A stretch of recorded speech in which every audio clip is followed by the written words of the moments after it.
Hello my dear students, मैं जैसा फिर से आपके सामने लेके आऊं क्लास 12 केमिस्ट्री यानी रसायन के चैप्टर 4 डी व एफ ब्लॉक के तत्वों का एक बहुत ही इंपॉर्टेंट क्वेश्चनों के साथ और उसके सॉल्यूशन के साथ एक बहुत ही अच्छा वीडियो। आज हम पढ़ने वाले इस चैप्टर के बहुत ही इंपॉर्टेंट क्वेश्चन और कई बार एग्जाम में पूछे गए हैं और बार बार एग्जाम में पूछे जाते हैं।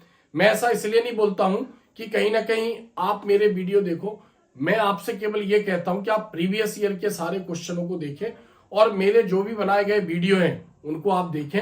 अगर आप इन वीडियो से तैयारी करते हैं तो 101% इसी में से ही क्वेश्चन बार बार पूछे जाते हैं और बार बार इसी में से ही क्वेश्चन पूछे जाएंगे।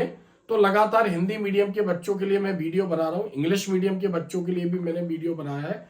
तो आप मेरे चैनल में प्लेलिस्ट में जाके अगर वीडियो देखना है तो प्लेलिस्ट में आप जा सकते हैं और वहां से आपको सीक्वेंस मिल जाएगा वीडियो का कि कौन से फोल्डर में किस प्रकार के वीडियो है। तो ये जो वीडियो है आज का, ये बहुत ही इंपॉर्टेंट वीडियो है और इस चैप्टर के क्वेश्चन थोड़ा सा लॉजिकल होते हैं, बच्चों को टफ पढ़ते हैं। इनऑर्गेनिक केमिस्ट्री, हम ये कह सकते हैं कि जो केमिस्ट्री है उसको 3 भागों में बांटा गया है। फिजिकल केमिस्ट्री, भौतिक रसायन, अकार्बनिक केमिस्ट्री यानी अकार्बनिक रसायन, इनऑर्गेनिक केमिस्ट्री, भौतिक रसायन, फिजिकल केमिस्ट्री और ऑर्गेनिक केमिस्ट्री यानी कार्बनिक रसायन।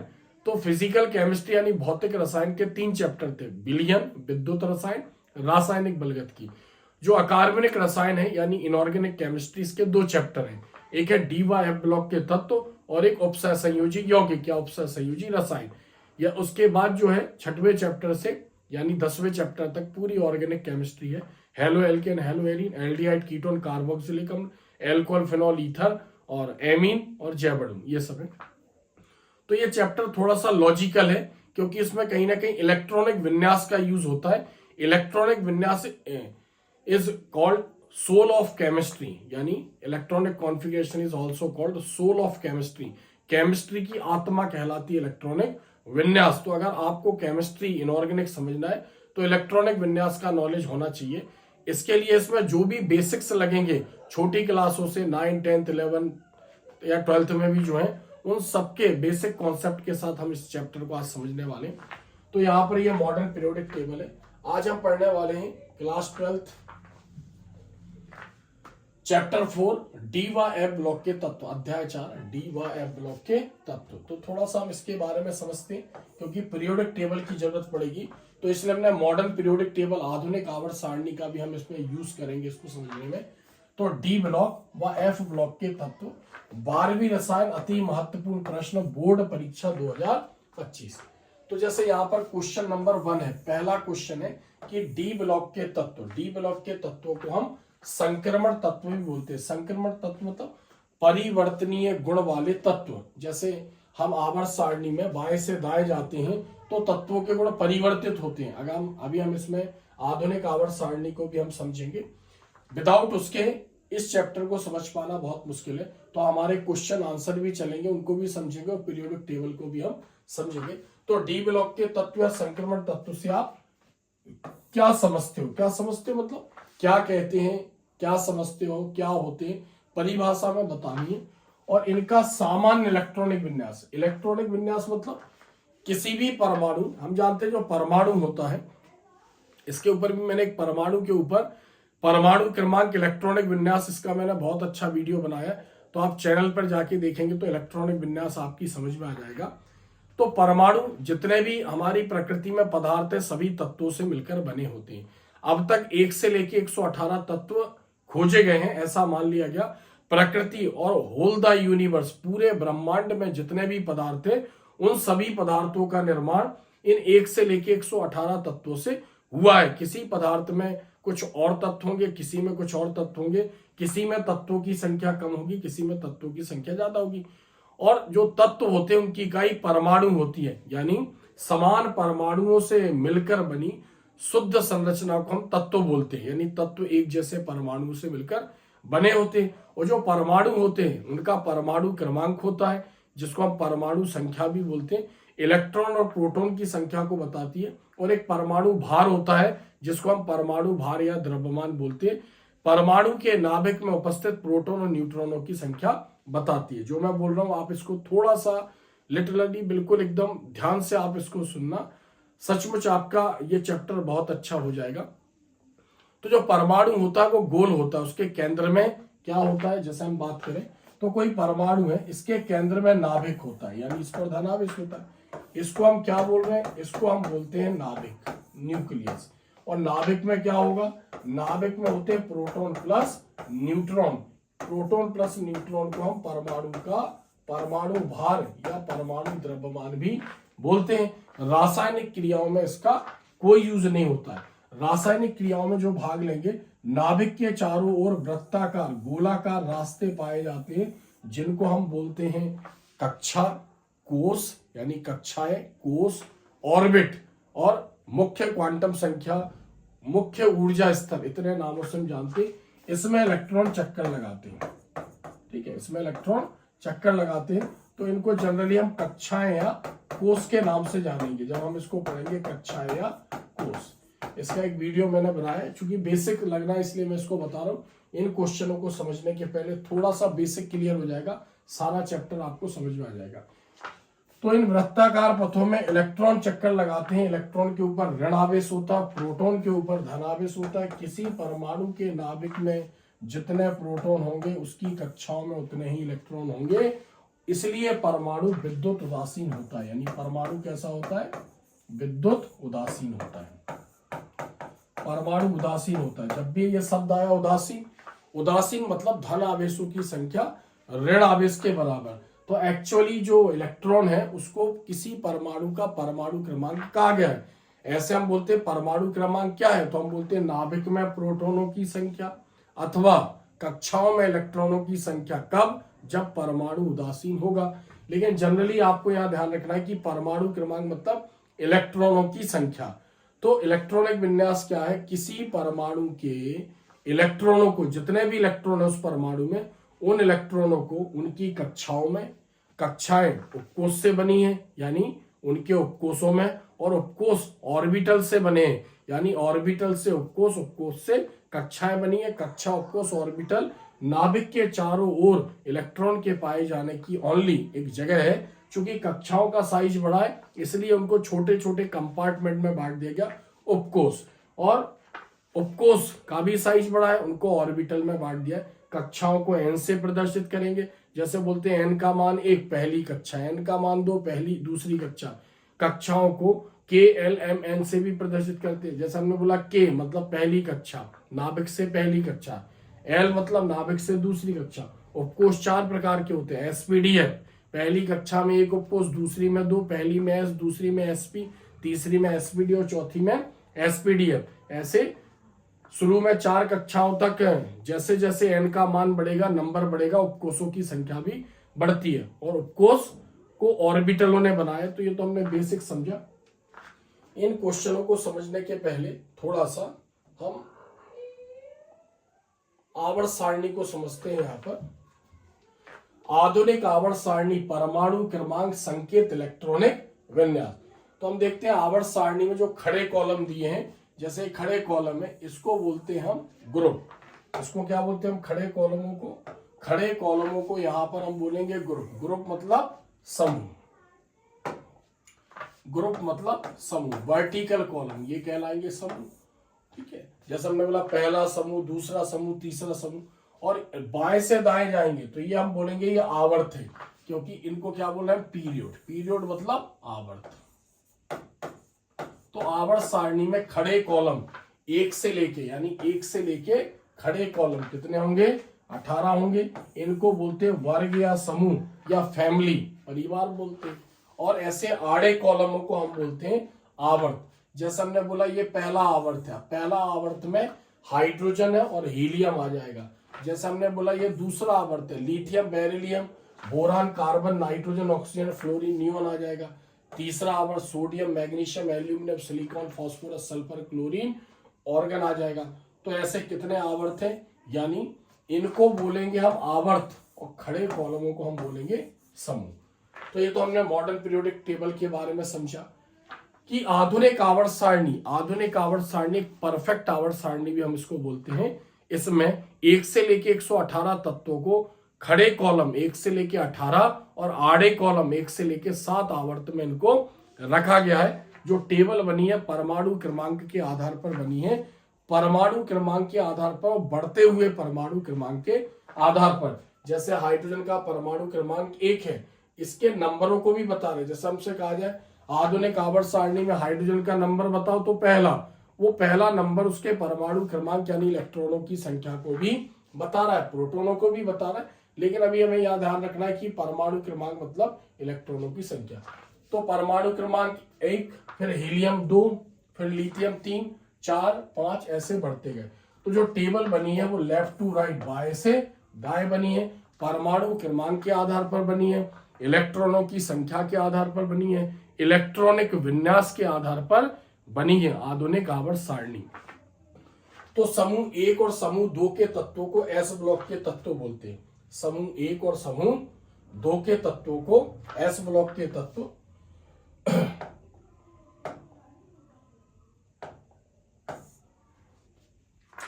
समूह 1 और समूह 2 के तत्वों को एस ब्लॉक के तत्व बोलेंगे। यानी समूह 1 और समूह 2 इसको बोलेंगे हम एस ब्लॉक, क्योंकि ये वर्ड अभी आएंगे एस ब्लॉक के तत्व, क्योंकि इनमें इलेक्ट्रॉन एस में जाते हैं। अब ध्यान से सुनना, आधुनिक आवर्त सारणी को यानी उनका आखिरी इलेक्ट्रॉन, किसी परमाणु का आखिरी इलेक्ट्रॉन उसके कौन से उपकोष में गया, कौन सी उपकक्षा में गया, उस आधार पर आधुनिक आवर्त सारणी को 4 वर्गों में बांटा गया है। अगर किसी परमाणु का इलेक्ट्रॉन एस उपकोष में गया, हम जानते हैं एस ऑर्बिटल यानी एस के बॉक्स में एक जो एस उपकोष होता है उसमें एक बॉक्स होता है, कितने इलेक्ट्रॉन आते हैं, 2। तो इसमें 2 समूह रखे गए हैं। जैसे हम बोलते हैं जो पी उपकोष है उसमें 3 ऑर्बिटल होते हैं, प्रत्येक ऑर्बिटल में 2 इलेक्ट्रॉन आते हैं, तो ऐसे इसमें 6 इलेक्ट्रॉन आएंगे। इसलिए समूह 13 से लेके समूह 18 तक इसको बोलते हैं हम पी ब्लॉक। क्या बोलते हैं इसको? पी ब्लॉक के तत्व। और समूह 3 से लेके समूह 4 तक, समूह 3 से लेके समूह 4 तक डी ब्लॉक के तत्व कहलाते हैं, क्योंकि डी उपकोष में 5 बॉक्स होते हैं और एक बॉक्स में 2 इलेक्ट्रॉन आते हैं। इसी प्रकार जो मेन आधुनिक आवर्त सारणी के नीचे जो रखे गए अलग से, ये भी इसी का पार्ट है, इसको हम एक साथ बोलते हैं एफ ब्लॉक के तत्व। तो ऐसे आधुनिक आवर्त सारणी में समूह 1 और समूह 2 एस ब्लॉक, समूह 13 से समूह 18 पी ब्लॉक, और नीचे इसको बोलते हैं हम एफ ब्लॉक के तत्व। तो हमें पढ़ना क्या है? हमें पढ़ना है डी ब्लॉक के तत्व और एफ ब्लॉक के तत्व। समूह 3 से लेके समूह 12 तक के तत्वों को बोलते हैं हम डी ब्लॉक के तत्व और एफ ब्लॉक के तत्व। समूह 3 से लेके समूह 12 तक इसमें डी ब्लॉक के तत्व, इसी के अंदर से इसको संक्रमण तत्व भी बोलते, इसी के अंदर से तत्वों को बाहर निकाल के रख दिया गया। क्यों रख दिया गया? क्योंकि आवर्त सारणी में पहले से डिसाइड था 18 समूह से ज्यादा नहीं होने चाहिए।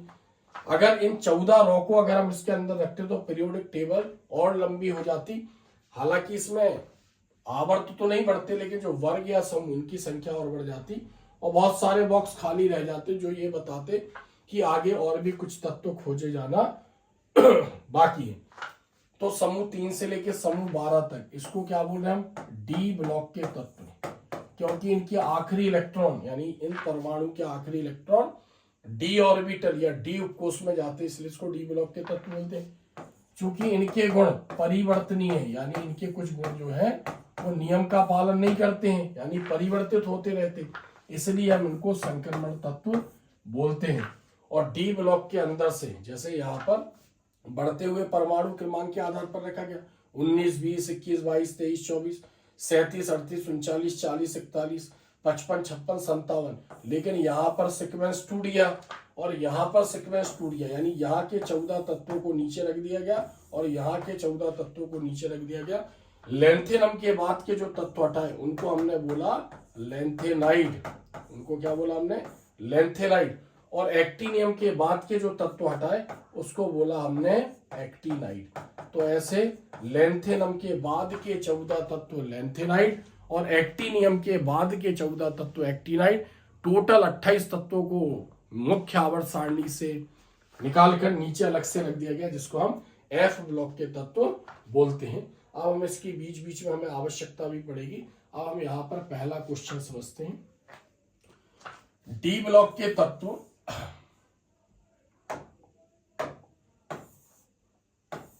डी ब्लॉक के तत्व या संक्रमण तत्व से आप क्या समझते हो? इनका सामान्य इलेक्ट्रॉनिक विन्यास लिखिए। इसका आंसर देखते हैं हम। डी ब्लॉक के तत्व या संक्रमण तत्व आधुनिक आवर्त सारणी में, आधुनिक आवर्त सारणी में एस ब्लॉक, डी के पहले एस ब्लॉक था समूह 1 और समूह 2, और पी ब्लॉक यानी डी के बाद समूह 13 से समूह 18 पी ब्लॉक था।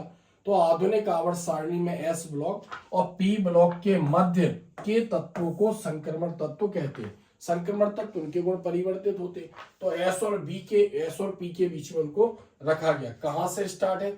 ये तत्व समूह 3 से समूह 12 तक स्थित होते हैं, समूह 3 से समूह 12 तक, क्योंकि समूह 3 के पहले 2 समूह है, समूह 1 और समूह 2 जिसको हम एस ब्लॉक बोल रहे हैं, और समूह 12 के बाद 6 समूह है, 13, 14, 15, 16, 17, 18 जिसको पी ब्लॉक बोल रहे हैं। यानी समूह 3 से समूह 12 तक स्थित होते हैं, और इनके बाहरी 2 कोष यानी बाहर की 2 कक्षाएं अपूर्ण होती हैं। बाहर की 2 कक्षाएं जैसे एस ब्लॉक और पी ब्लॉक के तत्व में इनकी बाहर की एक कक्षा अधूरी है। जैसे हमने बात करी सोडियम, सोडियम का परमाणु क्रमांक 11 है। अब परमाणु क्रमांक 11 यानी 2, 8, 1, इसकी बाहर की कक्षा में 8 इलेक्ट्रॉन होने चाहिए जो नहीं है। पहले की कक्षा में 8 होने चाहिए हैं और उसके पहले 2 होने चाहिए हैं। तो एस ब्लॉक और पी ब्लॉक के केवल आखिरी कक्षा अपूर्ण होती है, आखिरी कक्षा का अष्टक पूरा नहीं होता, उसके पहले जितनी भी उसकी कक्षाएं हैं उसमें उतने इलेक्ट्रॉन जितने आने चाहिए उतने आ जाते हैं और वो स्टेबल हो जाती, स्थायी हो जाती है। तो जो डी ब्लॉक के तत्व भी हम समझेंगे, बाहर की 2 कक्षाएं अपूर्ण होती यानी लास्ट वाली और उसके जस्ट पहले वाली जिसको हम बोलते हैं सेकंड लास्ट, अंतिम कोष या अंतिम कक्षा, और सेकंड लास्ट को बोलते हैं उपांतिम कोष या उपांतिम कक्षा। इनके बाहरी 2 कोष अपूर्ण होते तथा इनके अंतिम इलेक्ट्रॉन, आखिरी इलेक्ट्रॉन n-d ऑर्बिटल, n- का मतलब d तो समझ में आ गया, d में जा रहा है, n-1 मतलब बाहर से ठीक पहले वाली कक्षा, तो n मतलब अंतिम कक्षा को बता रहा है। तो n में से जब 1 घटेगा, अंतिम कक्षा में से 1 घटाओगे तो उसके पहले वाली कक्षा निकल आएगी यानी सेकंड लास्ट सेल। तो सेकंड लास्ट सेल अंतिम कक्षा से ठीक पहले वाली कक्षा के डी ऑर्बिटल में इलेक्ट्रॉन प्रवेश करते हैं, इसलिए इन्हें डी ब्लॉक के तत्व कहते हैं। इनका सामान्य इलेक्ट्रॉनिक विन्यास, सामान्य मतलब जब भी आप ये वर्ड सुनना इलेक्ट्रॉनिक विन्यास के पहले जब ये शब्द आएगा सामान्य, तो इसका अर्थ होता है केवल अंतिम कक्षा का इलेक्ट्रॉनिक विन्यास उसको बताना है। तो जो डी ब्लॉक है वो समूह 3 से समूह 12 तक है, समूह 3 से समूह 12 यानी खड़े कॉलम। और अगर हम इसके आवर्त देखें तो ये 4 आवर्तों में रखे गए, टोटल 40 तत्व है, एक रो में 10 तत्व, तो टोटल 4 रो है इसकी, यानी प्रथम संक्रमण श्रेणी, द्वितीय, तृतीय और चतुर्थ, इनके बारे में हम पढ़ेंगे 3D, 4D, 5D और 6D। टोटल 40 तत्व है। इन 40 तत्वों का इलेक्ट्रॉनिक विन्यास n-1 d1-10 यानी डी में ही इनके इलेक्ट्रॉन प्रवेश करेंगे, और एस में या तो 1 इलेक्ट्रॉन होगा या 2 होगा, या ऐसा कहा जाता है कि कुछ डी ब्लॉक के तत्व ऐसे जिनमें इलेक्ट्रॉन नहीं होते, तो हम ऐसा भी लिखते हैं ns0-2 यानी नहीं भी हो सकता, 1 इलेक्ट्रॉन भी हो सकता है और 2 भी हो सकता है। तो 40 तत्वों की बाहरी कक्षा का इलेक्ट्रॉनिक विन्यास ये होगा। n मतलब अंतिम कक्षा और s मतलब s उपकोष, और n-1 अंतिम से ठीक पहले वाली हो, d मतलब d उपकोष में ही 1 से 10 इलेक्ट्रॉन प्रवेश करेंगे। तो यहाँ n का मीनिंग क्या है? n का मीनिंग है अंतिम कोष, अंतिम कक्षा भी बोल सकते हैं इसको, और n-1 का मीनिंग है उपांतिम कोष या उपांतिम कक्षा, उपांतिम कोष या उपांतिम कक्षा। तो एग्जाम में पूछेगा कि डी ब्लॉक के तत्व क्या हैं, क्या समझते हो, किसे कहते हैं, क्या होते हैं, इनका सामान्य इलेक्ट्रॉनिक विन्यास लिखे। तो आपको ये लिखना है कि आधुनिक आवर्त सारणी में एस ब्लॉक और पी ब्लॉक के मध्य स्थित तत्वों को संक्रमण तत्व कहते हैं। इन तत्वों के बाहर के 2 कोष अपूर्ण होते हैं, बाहरी 2 कक्षाएं अपूर्ण होती है, तथा अंतिम इलेक्ट्रॉन, लास्ट इलेक्ट्रॉन डी उपकोष या डी ऑर्बिटल शब्द भी हम यूज कर सकते हैं, ऑर्बिटल की जगह हम कक्षक शब्द भी यूज कर सकते हैं, डी ऑर्बिटल या डी कक्षक या डी उपकोष या डी उपकक्षक, कोई भी वर्ड यूज कर सकते हैं। तो आखिरी इलेक्ट्रॉन है डी ऑर्बिटल में प्रवेश करते हैं, इसलिए इन्हें डी ब्लॉक के तत्व कहते हैं। और इनका सामान्य इलेक्ट्रॉनिक विन्यास n-1 d1-10 और ns1-2 0-2 भी लिखते हैं, तो कुछ किताबों में ये भी लिखा हुआ है। तो n क्या है? अंतिम कक्षा, n-1 उपांतिम कक्षा। क्वेश्चन आएगा तो इतना ही आपको बताना है, ना इससे कम और ज्यादा, तो आपको पूरे नंबर मिल जाएंगे। अब थोड़ा सा हम एक बार फिर से आधुनिक आवर्त सारणी को समझते हैं।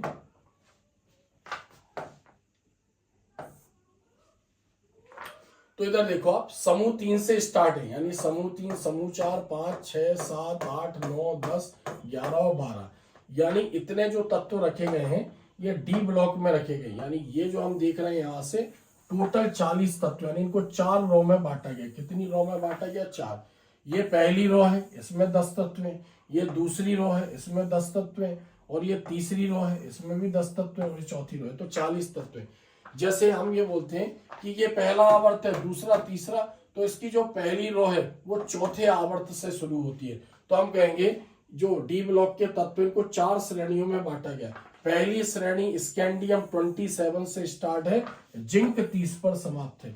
दूसरी श्रेणी इट्रियम 39, यानी 5वां आवर्त लग जाएगा, इससे स्टार्ट है। और कैडमियम 48, परमाणु क्रमांक 48 पर समाप्त है। जो तीसरी श्रेणी होगी वो 6वें आवर्त से शुरू होगी, लैंथेनम व हैफनियम, इसके बीच के 14 तत्व नीचे रख दिए गए, से स्टार्ट है। और मरकरी, इस पर ये समाप्त हो जाएगी। जो चौथी संक्रमण श्रेणी है 7वें आवर्त से स्टार्ट है, एक्टिनियम 89, AC89 व रदरफोर्डियम RF104, इसके भी 14 तत्व नीचे रख दिए गए हैं, जिसको हम एक्टिनाइड बोलते हैं। यानी AC एक्टिनियम व रदरफोर्डियम से स्टार्ट है। और कॉपरेंसियम जो है, कॉपरेंसियम बोलते हैं इसको, CN, परमाणु क्रमांक 112 पर समाप्त है। तो इनमें इलेक्ट्रॉन डी में जाते हैं। जैसे हम बात करें कि जो तीसरा समूह है, इसमें जितने भी, जैसे मान लो यहाँ पर 4 तत्व है, तो इनकी आखिरी जो इलेक्ट्रॉन है वो डी में जाएगा। क्या हो जाएगा? D1। जैसे हम बोलेंगे scandium 3D1, 4D1, 5D1, 6D1, तो जैसे इसमें हो जाएगा D2, यानी D2, D2, D2, तो 3D2, 4D2, 5D2, 6D2। तो इसमें 5th आवर्त में हो जाएगा D3, इसमें हो जाएगा D4, और 12वें आवर्त में जो हो जाएगा, ये 12वें समूह में क्या हो जाएगा? D10 हो जाएगा। तो तीसरा जो समूह है इसमें D1, चौथा जो समूह है वो D2, 5वां समूह है D3, तो ऐसे इसमें D। इसलिए अगर हम ऐसी बात करें तो इसमें सब में D में इलेक्ट्रॉन जाते हैं, 3D में जाते हैं। किसमें जाएंगे? 3D, 3D1, 3D2, 3D3, 3D10। इसलिए हम इसको 3D श्रेणी, इसको 4D श्रेणी, 5D श्रेणी, 6D श्रेणी, प्रथम संक्रमण श्रेणी, द्वितीय संक्रमण श्रेणी, तृतीय संक्रमण श्रेणी और चौथी संक्रमण श्रेणी, तो इनकी यहाँ पर बात करेंगे, क्योंकि इस टाइप के क्वेश्चन भी एग्जाम में पूछे जाते हैं। तो यहाँ पर हमने पहला क्वेश्चन समझा, डी ब्लॉक के तत्व या संक्रमण तत्व क्या है। अब यहाँ पर हम दूसरा क्वेश्चन समझने वाले हैं कि एफ ब्लॉक, दूसरा क्वेश्चन है एफ ब्लॉक के तत्व, और इनको हम बोलते हैं अंतः संक्रमण तत्व। इनको हम आंतरिक संक्रमण तत्व के नाम से भी जानते हैं। संक्रमण तत्व किसको बोले? समूह 3 से समूह 12, समूह 3 से समूह 12। अब समूह 3 से समूह 12 के बीच में से कुछ तत्वों को उठाकर बाहर नीचे रख दिया गया। किस प्रकार के तत्व है अभी हमने बताया, यानी जो समूह 3 और समूह 4 के बीच में आते हैं, जो समूह 3 और समूह 4 के तत्वों को जोड़ते हैं, लैंथेनम के बाद 57 के बाद, एक्टिनियम के बाद 89 के बाद, यानी उनको कहा है हमने एफ ब्लॉक के तत्व। तो क्या बताना है? एफ ब्लॉक के तत्व अंतः संक्रमण तत्व, जो संक्रमण तत्वों के अंदर से निकलकर बाहर आए हैं, क्या होते हैं इनका सामान्य इलेक्ट्रॉनिक विन्यास की। तो उत्तर देखते हैं, एफ ब्लॉक के तत्व या आंतरिक संक्रमण तत्व के नाम से जानते हैं, अंतः संक्रमण तत्व ही बोलेंगे, या दुर्लभ मृदा तत्वों को भी हम बोलेंगे उसको। लैंथेनाइट व एक्टिनाइट तत्वों को, लैंथेनाइट यानी जो लैंथेनम के बाद के 14 तत्व है, और एक्टिनाइट जो एक्टिनियम के बाद के 14 तत्व है, इनको अंतः संक्रमण तत्व कहते हैं, क्योंकि संक्रमण तत्वों के अंदर से बाहर आ रहे हैं। ये तत्व आधुनिक आवर्त सारणी में, ये तत्व आधुनिक आवर्त सारणी में समूह 3 और समूह 4, इस लाइन को ध्यान रखना। वैसे संक्रमण तत्व समूह 3 से समूह 12 तक स्थित है, लेकिन दो समूह, समूह 3 और समूह 4 के बीच से उनको उठाकर नीचे रखा। तो समूह 3 व समूह 4 के संक्रमण तत्वों को जोड़ते हैं, क्योंकि समूह 3 से लेकर समूह 12 संक्रमण, उससे उठाकर उनको बाहर रखा गया, तो संक्रमण तत्वों को जोड़ते, इसलिए हमने अंतः संक्रमण तत्व कहते हैं। और इन तत्वों के बाहरी 3 कोष अपूर्ण होते हैं, इनकी बाहर की 3 कक्षाएं अधूरी होंगी। एस ब्लॉक और पी ब्लॉक की बाहर की 1 कक्षा, डी ब्लॉक की बाहर की 2 कक्षाएं और एफ ब्लॉक की बाहर की 3 कक्षाएं अधूरी होती हैं तथा इनके अंतिम इलेक्ट्रॉन, आखिरी इलेक्ट्रॉन n-2 ऑर्बिटल, ऑर्बिटल की जगह हम उपकोष या उपकक्षक वर्ड भी यूज कर सकते हैं, कक्षक शब्द भी यूज कर सकते हैं। ऑर्बिटल को हिंदी में कक्षक और उपकोष को हिंदी में उपकक्षक बोलते हैं। तो जनरली ये ऑर्बिटल शब्द ज्यादा फेमस है। तो इनके अंतिम इलेक्ट्रॉन n-2 f ऑर्बिटल, तो f मतलब f उपकोष या f ऑर्बिटल में, और n-2 मतलब बाहर से, मतलब अंतिम कक्षा, उसके बाद सेकंड लास्ट, उसके बाद थर्ड लास्ट, यानी बाहर से अंदर की तीसरी कक्षा के f में प्रवेश करते हैं। अंतिम में नहीं जाएंगे, उपांतिम यानी सेकंड लास्ट को बोलते हैं उपांतिम, और थर्ड लास्ट को बोलेंगे उप उपांतिम यानी f ऑर्बिटल में प्रवेश करते हैं। इसलिए इन्हें f ब्लॉक के तत्व कहते हैं, क्योंकि इलेक्ट्रॉन f उपकोष में जा रहा है, f ऑर्बिटल में। इनका सामान्य इलेक्ट्रॉनिक विन्यास आखिरी कक्षा का, तो इधर देखो n-2 का अर्थ है थर्ड लास्ट, f में जा रहा है यानी 1 to 14। चूंकि हमें पता है जो f है उसमें 7 बॉक्स होते हैं, f में कितने बॉक्स होते हैं 7, और हर एक बॉक्स में 1 2 3 4 5 6 7, और हर बॉक्स में कितने इलेक्ट्रॉन होते हैं, हर बॉक्स में 2 इलेक्ट्रॉन होते हैं। हुंड के नियम के अनुसार इनके भरने का क्रम ऐसा होगा, तो टोटल 14 इलेक्ट्रॉन है। इसलिए यहां पर क्या लिखा है f1 to 14 n-1 second last cell. इसके डी में या तो इलेक्ट्रॉन नहीं रहेगा या एक इलेक्ट्रॉन रहेगा, यानी डी 0 to 1, और n क्या है यहाँ पर ns अंतिम कक्षा, इसके s में 2 इलेक्ट्रॉन रहेंगे। तो ns यानी n अंतिम, n-1 ये उपांतिम, और n-2 उप उपांतिम, लास्ट, सेकंड लास्ट और थर्ड लास्ट। तो ये इलेक्ट्रॉनिक विन्यास आप ध्यान रखना, ये बहुत टफ ऑब्जेक्टिव भी कहलाता है, क्योंकि एग्जाम में लिखने के लिए आता है एक शब्द या वाक्य में एफ ब्लॉक अंत संक्रमण तत्व, आंतरिक संक्रमण तत्व का सामान्य इलेक्ट्रॉनिक विन्यास लिखिए, तो यही लिखना है। डी ब्लॉक का भी पूछेगा कि डी ब्लॉक या संक्रमण तत्वों का सामान्य इलेक्ट्रॉनिक विन्यास लिखिए, तो n-1 d1 to 10 और ns1 to 2। तो इनको ध्यान रखना है, ऑब्जेक्टिव में भी पूछे जाते हैं। अब यहाँ पर n क्या दे रहा है, अंतिम कक्षा, अंतिम कोष, n-1 उपांतिम कोष, उपांतिम कक्षा, n-2 उप उपांतिम, लास्ट, सेकंड लास्ट और थर्ड लास्ट। तो अगर एग्जाम में ये क्वेश्चन आता है तो इतना ही आपको लिखना है। बहुत ही सुंदर आंसर है, बहुत सिस्टमेटिकली हमने इसको समझा है। तो अब हम इसको एफ ब्लॉक को एक बार यहाँ पर देख लें, एफ ब्लॉक के तत्व, क्योंकि हम क्या बोल रहे हैं, हमें आधुनिक आवर्त सारणी की जरूरत पड़ेगी। तो अभी हमने डी को समझा, ये देख सकते हैं हम यहाँ पर लेंथेनम यानी 57, इसका परमाणु क्रमांक है 57, और यहाँ क्या आ गया 72, यानी 58 से 71, यानी 58 से 71 तक के 14 तत्वों को बाहर रख दिया गया है, क्योंकि इनमें इलेक्ट्रॉन एफ में जा रहे हैं इसलिए इनको बाहर रखा गया। और दूसरा कारण ये भी है कि अगर इनको यहीं शिफ्ट कर दे तो इसमें जो वर्ग या समूह है, जिसको हम क्या बोल रहे हैं, खड़े कॉलम को वर्ग या समूह, ये और ज्यादा हो जाते हैं और पीरियोडिक टेबल में बहुत सारे बॉक्स खाली रह जाते हैं। अब जैसे यहाँ पर AC एक्टिनियम 89 और यहाँ पर RF रदरफोर्डियम 104, यानी 90 से लेके 103 तक, यानी 90 से लेके 103 तक के तत्व यहाँ पर बाहर नीचे रख दिए गए। तो लेंथेनम के बाद के 14 तत्व यानी सीरियम से स्टार्ट होंगे और ल्यूटीशियम पर समाप्त होंगे, और एक्टिनियम के बाद के 14 तत्व थोरियम 90 से स्टार्ट होंगे और LR यानी लॉरेंसियम पर समाप्त होंगे। ऐसे इन 28 तत्वों को बाहर रख दिया गया। लेंथेनम के बाद के 14 तत्व लेंथेनाइड श्रेणी, और एक्टिनियम के बाद के 14 तत्वों को हम एक्टिनाइड श्रेणी कहते हैं। तो ये एफ ब्लॉक के तत्व हैं, इनके अंतिम इलेक्ट्रॉन एफ में जाते हैं। जैसे अगर हमने यहाँ पर बात करी तो जैसे मान लो हम यहाँ पर लिखेंगे F1, हमने यहाँ पर लिखा F1, यहाँ पर हमने बोला F2, यानी F1 यानी 4F1 5F1, 4F2 5F2, 4F3 5F3, और इसमें क्या हो जाएगा 4F10 और 5F10, यानी जो लेंथेनाइड श्रेणी है हम उसको 4F श्रेणी भी बोलते हैं, क्योंकि 4F1 से 4F14 तक इलेक्ट्रॉन जाएंगे, और इसको बोलते हैं हम 5F श्रेणी। 5F1 से लेके 5F14 तक इलेक्ट्रॉन जाएंगे। तो F ब्लॉक के तत्वों को दो श्रेणियों में बांटा गया, लेंथेनाइट श्रेणी या 4f श्रेणी और एक्टिनाइट श्रेणी या 5f श्रेणी।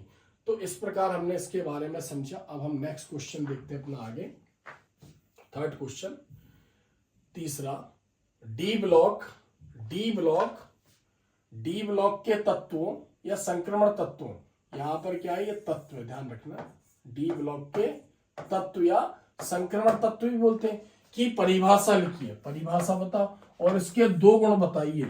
तो अभी हमने ऊपर पढ़ा डी ब्लॉक के तत्व, वही परिभाषा है, यानी क्वेश्चन किस प्रकार से इन्होंने अब चेंज किया तो वो हमने एक बार याद कर ली, वही हमें लिखना है। आधुनिक आवर्त सारणी में एस ब्लॉक और पी ब्लॉक के मध्य के तत्वों को संक्रमण तत्व कहते हैं। ये तत्व समूह 3 से समूह 12 तक स्थित होते हैं। इनके बाहरी 2 कोष अपूर्ण होते हैं तथा इनके अंतिम इलेक्ट्रॉन n-1 d ऑर्बिटल में प्रवेश करते हैं, इसलिए इन्हें डी ब्लॉक के तत्व कहते हैं। इनका सामान्य इलेक्ट्रॉनिक विन्यास n-1 d1210 ns122 होता है और इनके बारे में हमें बता देना है। अब डी ब्लॉक के तत्वों के सामान्य गुण, हमें क्या बताना है, इनके गुण बताना है। तो ध्यान रखना, डी ब्लॉक के तत्व कहा जाता है किसी भी परमाणु की अंतिम कक्षा के इलेक्ट्रॉनिक बंध बनाने में भाग लेते हैं, जैसे एस ब्लॉक और पी ब्लॉक। लेकिन जो डी ब्लॉक है, अंतिम कक्षा तो उसकी एनएस है और एस में या तो इलेक्ट्रॉन नहीं है, या 1 इलेक्ट्रॉन है, या 2 इलेक्ट्रॉन है। तो ज्यादा से ज्यादा 40 तत्वों को 2 इलेक्ट्रॉन ही देने चाहिए, यानी 40 तत्वों की ऑक्सीकरण अवस्था +2 होनी चाहिए, 1 है तो +1 होनी चाहिए। लेकिन इनकी आखिरी कक्षा के साथ साथ इनकी जो सेकंड लास्ट सेल है, यानी जो डी ऑर्बिटल है, डी उपकोष है, उसके इलेक्ट्रॉन भी बंध बनाने में भाग लेते हैं, क्योंकि दोनों की ऊर्जाएं लगी हुई होती हैं। पहले एस भरता है, उसके बाद डी भरता है, तो दोनों की ऊर्जाओं में बहुत कम अंतर है, तो जिस कारण डी के इलेक्ट्रॉन भी बंध बनाने में भाग लेते हैं, जिस कारण डी ब्लॉक के तत्व हमारी डेली लाइफ में बहुत ज्यादा उपयोगी हैं। सभी धातु हैं, 40 तत्व धातु हैं, इनके गलनांक क्वथनांक ज्यादा है, रीजन डी इलेक्ट्रॉन पार्टिसिपेट कर रहे हैं, भाग ले रहे हैं। फिर अधिक से अधिक ऑक्सीकरण अवस्था प्रदर्शित करते, परिवर्तनीय ऑक्सीकरण अवस्था प्रदर्शित करते, रंगीन गुण प्रदर्शित करते हैं। उसके बाद उत्प्रेरकीय गुण प्रदर्शित करते, रासायनिक क्रियाओं में अच्छे उत्प्रेरक होते हैं, अभिक्रिया की दर को बढ़ाते, अंतराकाशीय यौगिक बनाते, मिश्र धातुएं बनाते हैं, संकुल यौगिक बनाते हैं, चुंबकीय प्रकृति के होते। तो ये सब इनके गुण हैं, यानी डी ब्लॉक के तत्वों के 9 गुण या लक्षण हैं, जिनको बाद में समझाया गया, एक्सप्लेन किया गया और उन्हीं के ऊपर बहुत सारे प्रश्न बने हुए। तो डी ब्लॉक के तत्व जो है, उसको डी ब्लॉक के तत्व क्या है, उसकी श्रेणी और उसके गुणों का डिस्क्रिप्शन करते हुए उन्हीं के ऊपर क्वेश्चन बने डिटेल में, और उन्हीं के ऊपर वो वैसे के वैसे भी एग्जाम में पूछे जाते हैं।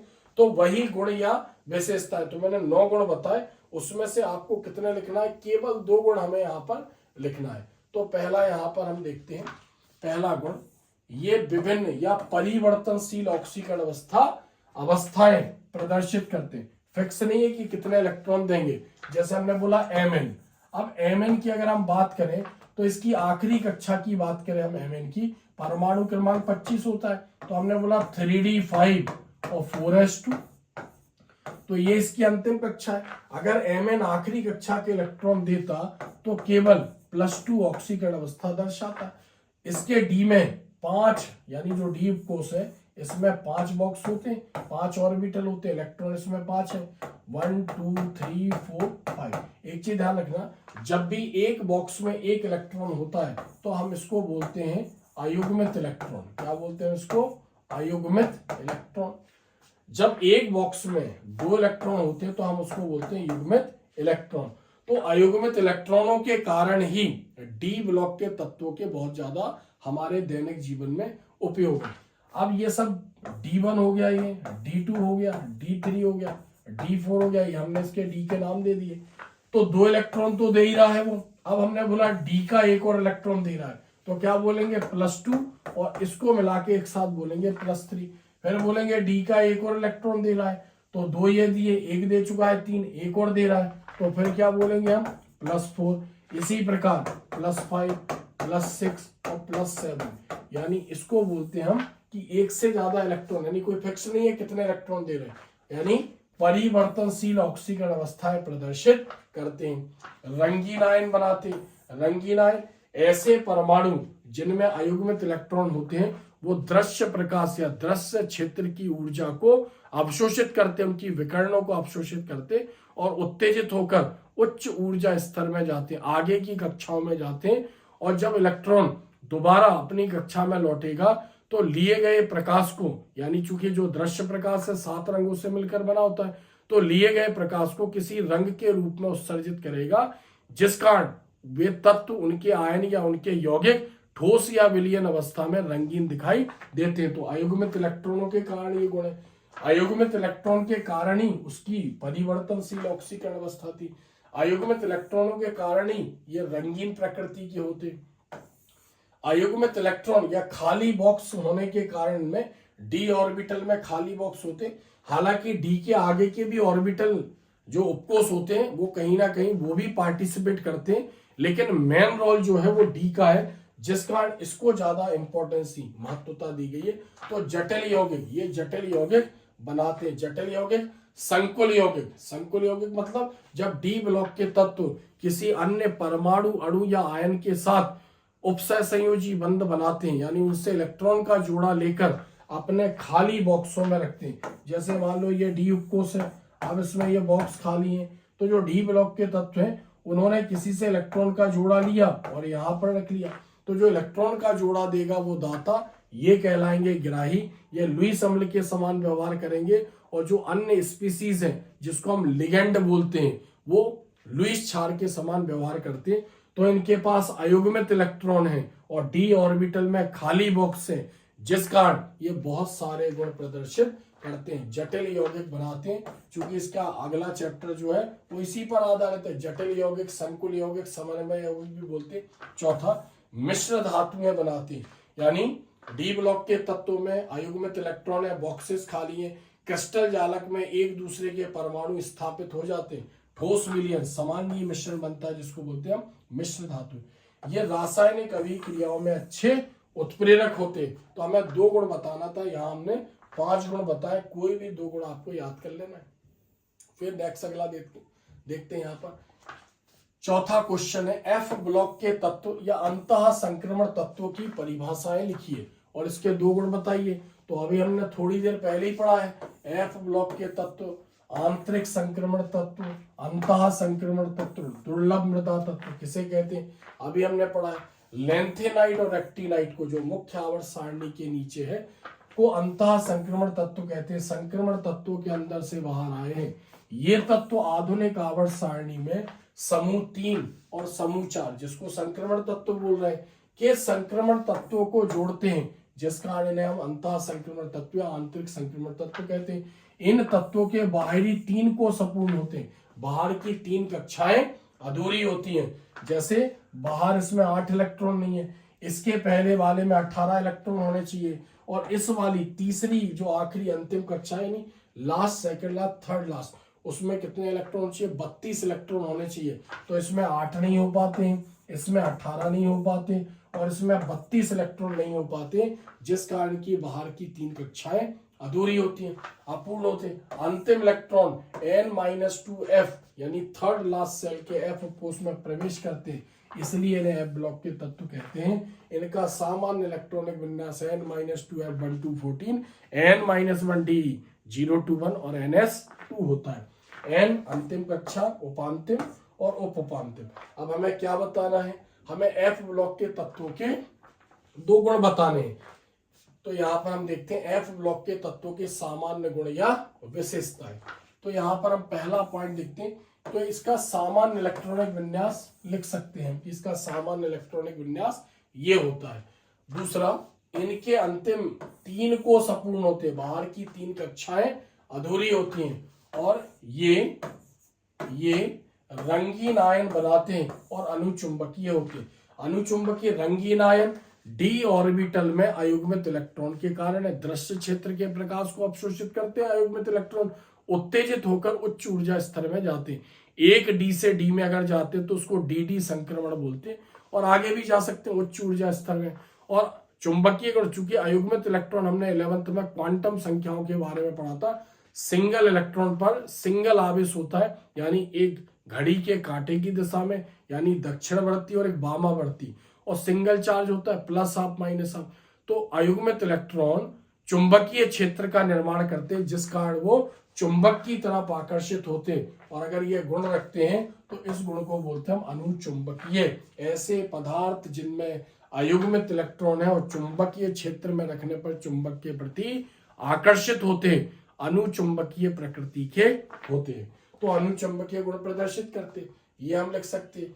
और भी बहुत सारे लिख सकते हैं हम। धातुएं होती हैं, सिल्वर के समान होती है, गलनांक क्वथनांक कुछ होते हैं, इसमें रेडियो एक्टिव तत्व होते हैं, जो आपको अच्छा लगे। तो मुझे ये 2-3 गुण मेन गुण थे और बहुत अच्छे लगे, इसलिए मैंने लिखे। और भी आप इसके अलावा भी बहुत सारे, तो आप कोई भी 2 गुण या विशेषता उसकी याद कर सकते हो। नेक्स्ट 5वां क्वेश्चन देखेंगे, संक्रमण तत्वों से आप क्या समझते हो। नेक्स्ट देखो, फिर आ गया 5वां क्वेश्चन। वैसे संक्रमण तत्वों से आप क्या समझते हो, या डी ब्लॉक के तत्वों से आप क्या समझते हो, इन्हें कितनी श्रेणियों में बांटा गया है, संक्षेप में समझाइए। तो उत्तर डी ब्लॉक के तत्व या संक्रमण तत्व, वो ये परिभाषा बताएंगे हम पहले। आधुनिक आवर्त सारणी में एस ब्लॉक और पी ब्लॉक के मध्य के तत्वों को संक्रमण तत्व कहते हैं। ये तत्व समूह 3 से समूह 12 तक स्थित होते हैं। इनके बाहरी 2 कोश अपूर्ण होते हैं तथा अंतिम इलेक्ट्रॉन n-1 d ऑर्बिटल में प्रवेश करते हैं, इसलिए डी ब्लॉक के तत्व कहलाते हैं। सामान्य इलेक्ट्रॉनिक विन्यास n-1 d1-10 ns1-2 होता है, और n अंतिम कक्षा और n-1 उपांतिम कक्षा। अब हमें क्या बताना है, इन्हें कितनी श्रेणियों में बांटा गया, संक्षेप में समझाओ। तो फिर हम थोड़ा सा अपनी पीरियोडिक टेबल यानी आधुनिक आवर्त सारणी को देखते हैं। यहाँ पर आधुनिक आवर्त सारणी एक वेल डेवलप तत्वों के वर्गीकरण की आवर्त सारणी। तो यहाँ पर हम देख सकते हैं, यहां से स्टार्ट होंगे ये इनको 4 रो में रखा गया। चौथे आवर्त से स्टार्ट होते, 7वें आवर्त पर समाप्त होते, और समूह 3 से समूह 12, खड़े कॉलम की बात करें तो समूह 3 से समूह 12। और अगर हम हॉरिजॉन्टल यानी क्या बोलते हैं, इनके जो क्षैतिज खाने उनकी बात करें तो ये 4 आवर्त में यहाँ पर रखे गए। तो चौथे आवर्त, 5वें आवर्त, तो 6वें आवर्त, तो 7वें आवर्त में इसकी सीरीज है। तो देखो 4 श्रेणियों में बांटा गया। प्रथम, द्वितीय, तृतीय, चतुर्थ संक्रमण श्रेणी 3D, 4D, 5D, 6D। तो प्रथम संक्रमण श्रेणी स्कैंडियम से स्टार्ट है, परमाणु क्रमांक 21 से, और जिंक 30 पर समाप्त है। चौथे आवर्त में ये श्रेणी पड़ रही है। इन सब में इलेक्ट्रॉन 3D में जाते हैं, 3D1, 3D2, 3D3, 3D10, इसलिए 3D बोलेंगे। जो दूसरी इसकी श्रेणी है 5वें आवर्त से स्टार्ट है, इट्रियम 39 तत्व से स्टार्ट है और कैडमियम 48 पर समाप्त हो रही है।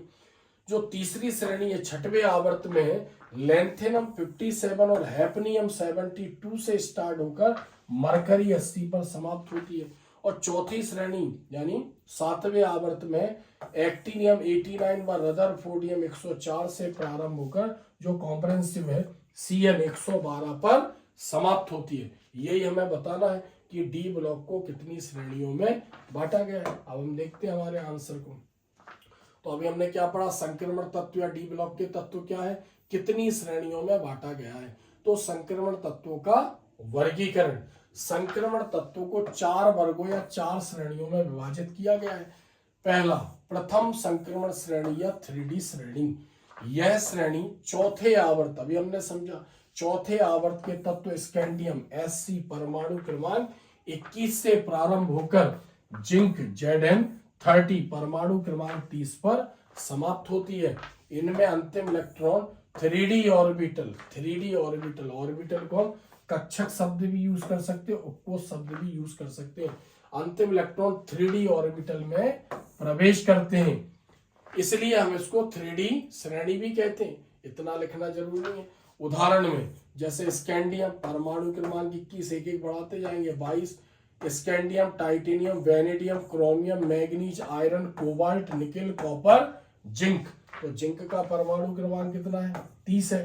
तो चूंकि जब हम इसको श्रेणियों को समझाएंगे तो 1-2 लाइनें लिखनी है, और बहुत सिस्टमेटिकली हमने यहाँ पर लिखी है और एक उदाहरण दे दिया।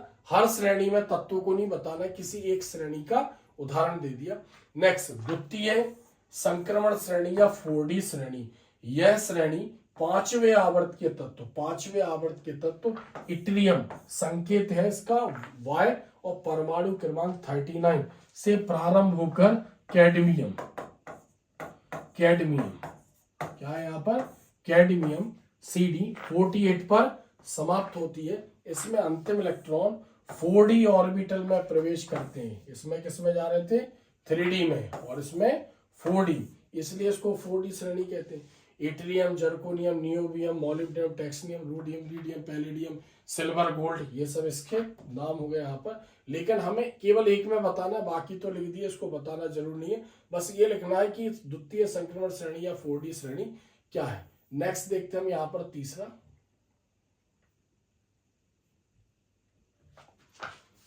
तृतीय संक्रमण श्रेणी या 5d श्रेणी, 3d, 4d, 5d, प्रथम, द्वितीय, तृतीय। यह श्रेणी छठवें आवर्त के तत्व लैंथेनम, संकेत La, और परमाणु क्रमांक 57 व हैफनियम HF72 से प्रारंभ होकर मरकरी Hg80 पर समाप्त होती है। इसमें अंतिम इलेक्ट्रॉन 5d ऑर्बिटल में प्रवेश करते हैं। किसमें जाते हैं, 5d ऑर्बिटल में प्रवेश करते हैं, इसलिए इसको 5d श्रेणी बोलते हैं। जैसे उदाहरण दिया, लैंथेनम हो गया, हैफनियम, टेक्सनियम, ये सब हो गया, iridium, platinum, gold, osmium, mercury, ये सब। नेक्स्ट, चतुर्थ संक्रमण श्रेणी या 6d श्रेणी, यह श्रेणी सातवें आवर्त के तत्व एक्टिनियम AC, परमाणु क्रमांक 89 व रदरफोर्डियम RF103 से प्रारंभ होकर कॉपरनिशियम CN 112 पर समाप्त होती है। इसमें अंतिम इलेक्ट्रॉन 6d ऑर्बिटल में प्रवेश करते। इतना आपको बताना है। जो उदाहरण हमने दिए हैं ये केवल आपको प्रथम संक्रमण श्रेणी में बताना है। तो जो संक्रमण तत्व है वो तो हमने पढ़े, 4 श्रेणियों में बांटा गया। प्रथम संक्रमण श्रेणी 3d, द्वितीय 4d, तृतीय 5d, चतुर्थ और 6d। प्रथम संक्रमण श्रेणी स्कैंडियम 21 से स्टार्ट है, जिंक 30 पर समाप्त है। द्वितीय इट्रियम 39 से प्रारंभ है, कैडमियम 48 पर समाप्त है। तीसरी श्रेणी लैंथेनम 57 व हैफनियम 72 से प्रारंभ है, मरकरी Hg 80 पर समाप्त होती है। चतुर्थ संक्रमण श्रेणी AC 89 और रदरफोर्डियम 103 से स्टार्ट है और कॉपरेंशियम 112 CN पर समाप्त होती है। ऐसे आपको ध्यान रखना। नेक्स्ट क्वेश्चन है यहाँ पर छठवां क्वेश्चन, कारण दीजिए, कारण दीजिए। यानी इसमें जो रीजनिंग क्वेश्चन भी बहुत आते हैं, जो हमने पढ़े वो तो पूछे गए। एग्जाम में अगर D और F में से कोई क्वेश्चन पूछा गया तो जो ऊपर हमने 5 प्रश्न पढ़े हुए हैं 101% वैसे ही होंगे जैसे मैंने आपको बताए हैं यहाँ पर।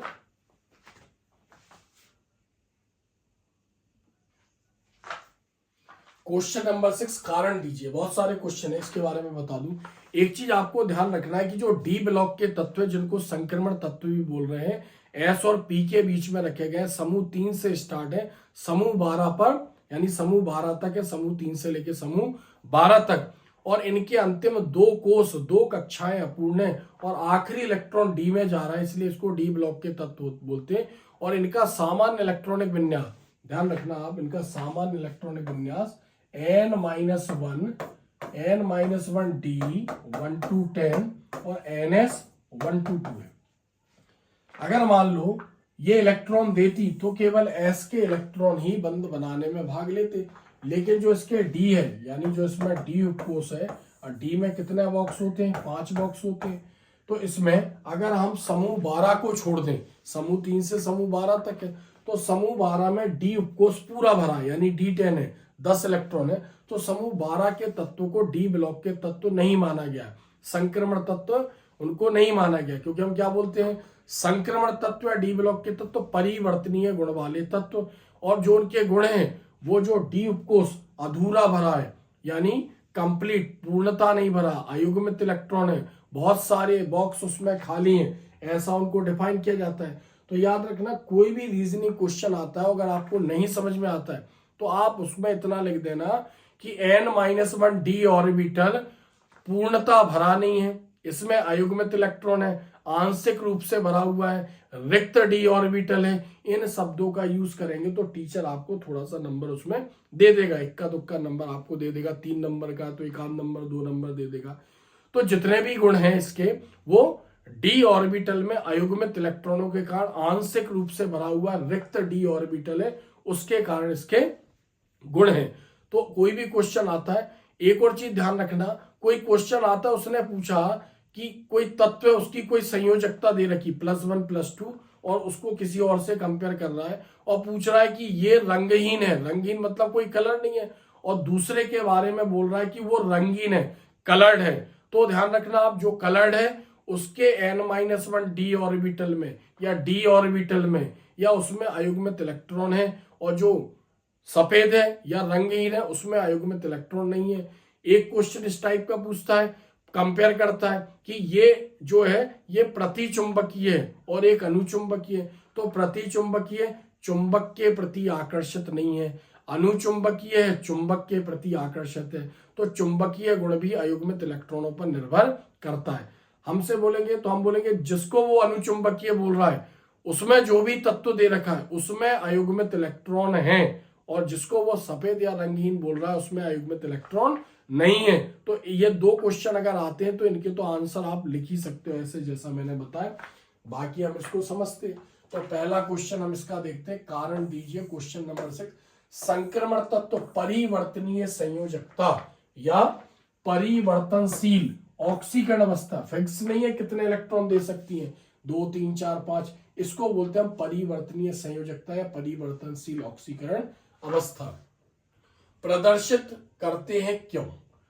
नेक्स्ट दूसरा क्वेश्चन, संक्रमण तत्व या उनके आयन या उनके यौगिक रंगीन आयन बनाते हैं या रंगीन होते हैं या ठोस अवस्था या विलयन अवस्था में रंगीन होते हैं। बस संक्रमण तत्वों से संबंधित कोई क्वेश्चन है और इस वर्ड का यूज कर रहा है तो आपको आंसर यही लिखना है। संक्रमण तत्वों से संबंधित कोई क्वेश्चन है और रंगीन गुण अगर उसमें कोई वर्ड दे रहा है तो जो मैं बताऊंगा आपको वही क्वेश्चन लिखना है, वही आंसर आपको लिखना है। संक्रमण धातुएं संकुल यौगिक बनाती, जटिल यौगिक बनाती है यानी उपसह संयोजी यौगिक बनाती है, संकर यौगिक बनाती है, समन्वय यौगिक बनाती है।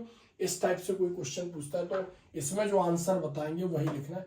संक्रमण धातुएं आसानी से मिश्र धातुएं बनाती, एक धातु को पिघलाकर दूसरी धातु में मिला देंगे एक स्टाइकियोमेट्रिक गुणांक में, यानी एक उनका फिक्स्ड अमाउंट लेकर, जैसे पीतल को कॉपर और जिंक को मिलाकर बनाया जाता तो पीतल मिश्र धातु है। कॉपर का परसेंटेज 60 होना चाहिए अप्रोक्स, और जो जिंक है, जिंक को जस्ता भी बोलते हैं, कॉपर को तांबा भी बोलते हैं, तो जिंक का परसेंटेज 40% होना चाहिए। ये रेशो इसको हम बोलते हैं स्टाइकियोमेट्रिक गुणांक। तो ये रेशो है और मिलाएंगे तो लिक्विड अवस्था में, द्रव अवस्था में मिलाएंगे, ठोस विलयन तैयार हो जाएगा, समांगी मिश्रण बनेगा। कॉपर कहाँ है और जिंक कहाँ है हम उसको देख के नहीं बता पाएंगे, ऐसे मिश्रण समांगी मिश्रण कहलाते हैं, होमोजीनियस मिक्सचर। और जो एक नई धातु तैयार होगी क्योंकि धातुएं मिली हैं उसको बोलेंगे हम पीतल, उसका नाम रखा गया पीतल। पीतल मतलब ब्रास। फिर संक्रमण तत्व अच्छे उत्प्रेरक होते हैं क्योंकि उनमें अयुग्मित इलेक्ट्रॉन है, अभिकारक उनकी सतह पर आते हैं और उनकी ऊर्जा कम हो जाती, क्रिया करते, उत्पाद बनाते, सतह छोड़कर चले जाते हैं डी ब्लॉक के तत्वों की। और संक्रमण तत्व अनुचुंबकीय होते हैं, अनुचुंबकीय मतलब वही अयुग्मित इलेक्ट्रॉन के डी ऑर्बिटल में। तो ये तो हमने नॉर्मल समझा कि पूरे गुणों का केवल एक ही कारण है कि इनके n-1 डी ऑर्बिटल में अयुग्मित इलेक्ट्रॉन हैं या आंशिक रूप से भरे हैं, पूर्ण रूप से नहीं भरे हैं, इनके डी उपकोष में रिक्त डी ऑर्बिटल है, कहीं ना कहीं ये आंसर इनसे इंटरेक्ट होगा। तो क्योंकि इसी के कारण ये गुण प्रदर्शित करते हैं तो हम इसके आंसर 1 by 1 अब हम समझेंगे। तो यहाँ पर क्वेश्चन नंबर जो है वो 6 है, 6वां, और इसका पहला क्वेश्चन देखना जो सीक्वेंस था उसी के हिसाब से हम पढ़ेंगे। तो संक्रमण तत्व परिवर्तनीय संयोजकता या परिवर्तनशील ऑक्सीकरण अवस्था प्रदर्शित करते हैं क्यों? आंसर देख रहे हैं, संक्रमण तत्व परिवर्तनशील ऑक्सीकरण अवस्था प्रदर्शित करते हैं क्योंकि इनके n-1 डी ऑर्बिटल और ns ऑर्बिटल की ऊर्जाओं में बहुत कम अंतर है। आपबाऊ के अनुसार पहले इलेक्ट्रॉन ns में जाएंगे उसके बाद इलेक्ट्रॉन n-1d में जाएंगे।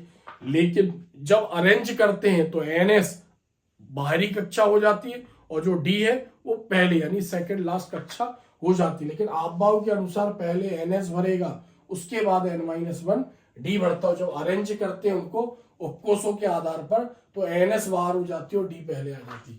तो दोनों की ऊर्जाएं लगी हुई हैं, यानी बहुत कम अंतर होता है इनकी ऊर्जाओं में, जिस कारण ns ऑर्बिटल के साथ साथ n-1d ऑर्बिटल के इलेक्ट्रॉन भी बंद बनाने में भाग लेते हैं। n-1d ऑर्बिटलों में अयुग्मित इलेक्ट्रॉनों की संख्या जितनी ज्यादा होगी, जितनी अधिक होगी, उनकी ऑक्सीकरण अवस्था उतनी ही अधिक होगी। तो संक्रमण तत्व परिवर्तनशील ऑक्सीकरण अवस्था प्रदर्शित करते हैं, क्योंकि इनके n-1d ऑर्बिटल व ns ऑर्बिटल की ऊर्जाओं में बहुत कम अंतर होता है, जिस कारण ns ऑर्बिटल के साथ साथ n-1d ऑर्बिटल के इलेक्ट्रॉन भी बंद बनाने में भाग लेते हैं। n-1d ऑर्बिटल में अयुग्मित मतलब सिंगल इलेक्ट्रॉन की संख्या जितनी ज्यादा होगी, उनकी ऑक्सीकरण अवस्था उतनी ज्यादा होगी। अब उदाहरण देखते हैं यहाँ पर, जैसे स्कैंडियम। अब स्कैंडियम का इलेक्ट्रॉनिक विन्यास 3d1 और 4s2 है। s के तो देगा इलेक्ट्रॉन 2, तो ऑक्सीकरण अवस्था +2, d का भी एक निकलेगा तो +3।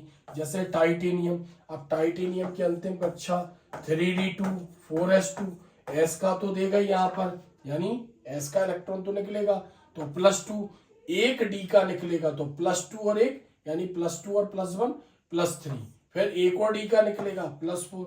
जैसे वेनेडियम, आखिरी कक्षा क्या हो गई 3d3 और 4s2, इसका परमाणु क्रमांक 21, इसका 22, इसका 23, तो 2 तो देगा इलेक्ट्रॉन s के, तो 2 देगा तो क्या बोलेंगे +2, फिर d से एक और निकलेगा +3, फिर एक और निकलेगा +4, फिर एक और निकलेगा +5।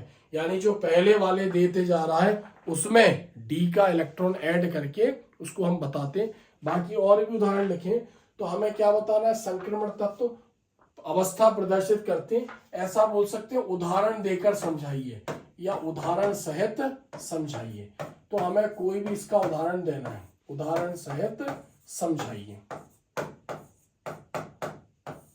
तो ध्यान दें आप, कोई भी 1-2 उदाहरण हमें इसमें से जो भी अच्छे लगे या जो भी आपने याद कर रखे हो, कोशिश कीजिएगा उदाहरण देना तो सिंपल से सिंपल दें, क्योंकि उदाहरण की पूर्ति हमें करना है यहाँ पर।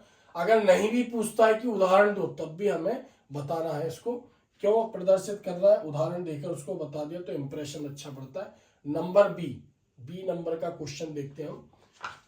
संक्रमण तत्व रंगीन आयन बनाते हैं क्यों? अब रंगीन आयन भी अयुग्मित इलेक्ट्रॉनों पर निर्भर करता है, अभी हमने समझा है। संक्रमण तत्व तथा उनके यौगिक ठोस हो, यानी ठोस अवस्था में हो या विलयन अवस्था में हो, रंगीन होते हैं क्योंकि इनके n-1d यहां आ गया, n-1d ऑर्बिटल में अयुग्मित इलेक्ट्रॉन होते हैं। ये इलेक्ट्रॉन दृश्य प्रकाश 7 रंगों से मिलकर बना होता है। आपको पता होगा सूर्य का प्रकाश जो होता है उसमें 3 प्रकार के प्रकाश होते हैं, अवरक्त प्रकाश, दृश्य प्रकाश, पराबैंगनी प्रकाश। पराबैंगनी प्रकाश ओजोन परत द्वारा रोक लिया जाता है, दृश्य प्रकाश और अवरक्त प्रकाश ही पृथ्वी पर पहुंचता है। दृश्य प्रकाश की उपस्थिति में हम वस्तुओं को देख सकते हैं, और जो अवरक्त प्रकाश है उसमें मतलब किसी पदार्थ को ऊर्जा देने का गुण होता है। दृश्य प्रकाश में भी होता है, बट दृश्य प्रकाश की उपस्थिति हम वस्तुओं को देख सकते हैं। तो ये इलेक्ट्रॉन दृश्य प्रकाश की ऊर्जाओं को अवशोषित करते हैं और उत्तेजित होकर एक d ऑर्बिटल से, जैसे मान लो हमने यहाँ उदाहरण एक देखा कि ये कोई d ब्लॉक का तत्व है और हमने बोला इसमें एक इलेक्ट्रॉन है और ये सब d है। क्या है ये सब? d उपकोष। इस पूरे को हम नाम दे रहे हैं d उपकोष, और जो 5 है वो कहला रहे हैं d उपकोष के ऑर्बिटल। d उपकोष के 5 ऑर्बिटल। तो सपोज करो इलेक्ट्रॉन इसमें यहाँ पर है, अब दृश्य प्रकाश की ऊर्जा अवशोषित करेगा, तो ये इलेक्ट्रॉन पहले यहाँ गया होगा, फिर यहाँ जाएगा, फिर यहाँ जाएगा और यहाँ जाएगा, यानी वो इलेक्ट्रॉन कहाँ से, यहाँ से होकर यहाँ आ गया, d से d में गया, तो हम इसको क्या बोलेंगे, dd संक्रमण। और जब इलेक्ट्रॉन वापस अपनी पोजीशन में लौटेगा तो लिए गए प्रकाश को विकिरणों के रूप में, रंगों के रूप में उत्सर्जित करेगा। इसलिए डी ब्लॉक के तत्व ठोस अवस्था में, आयन अवस्था में, यौगिक अवस्था में, विलयन अवस्था में रंगीन होते, तो उत्तेजित होकर एक डी ऑर्बिटल से दूसरे डी ऑर्बिटल में चले जाते हैं, जिसे डी डी संक्रमण कहते हैं। फलस्वरूप परावर्तित प्रकाश जब वो लौटेगा तो प्रकाश को परावर्तित करेगा, वो सफेद ना होकर, श्वेत ना होकर रंगीन होता है। क्यों? क्योंकि दृश्य क्षेत्र की ऊर्जा को अवशोषित करता है, और जो रंग वो निकालेगा वो अवशोषित रंग का कोई पूरक होगा। आपने पढ़े होंगे रंगों के पूरक रंग, तो अवशोषित रंग का कोई पूरक होगा। एक बार फिर से इस आंसर को समझें।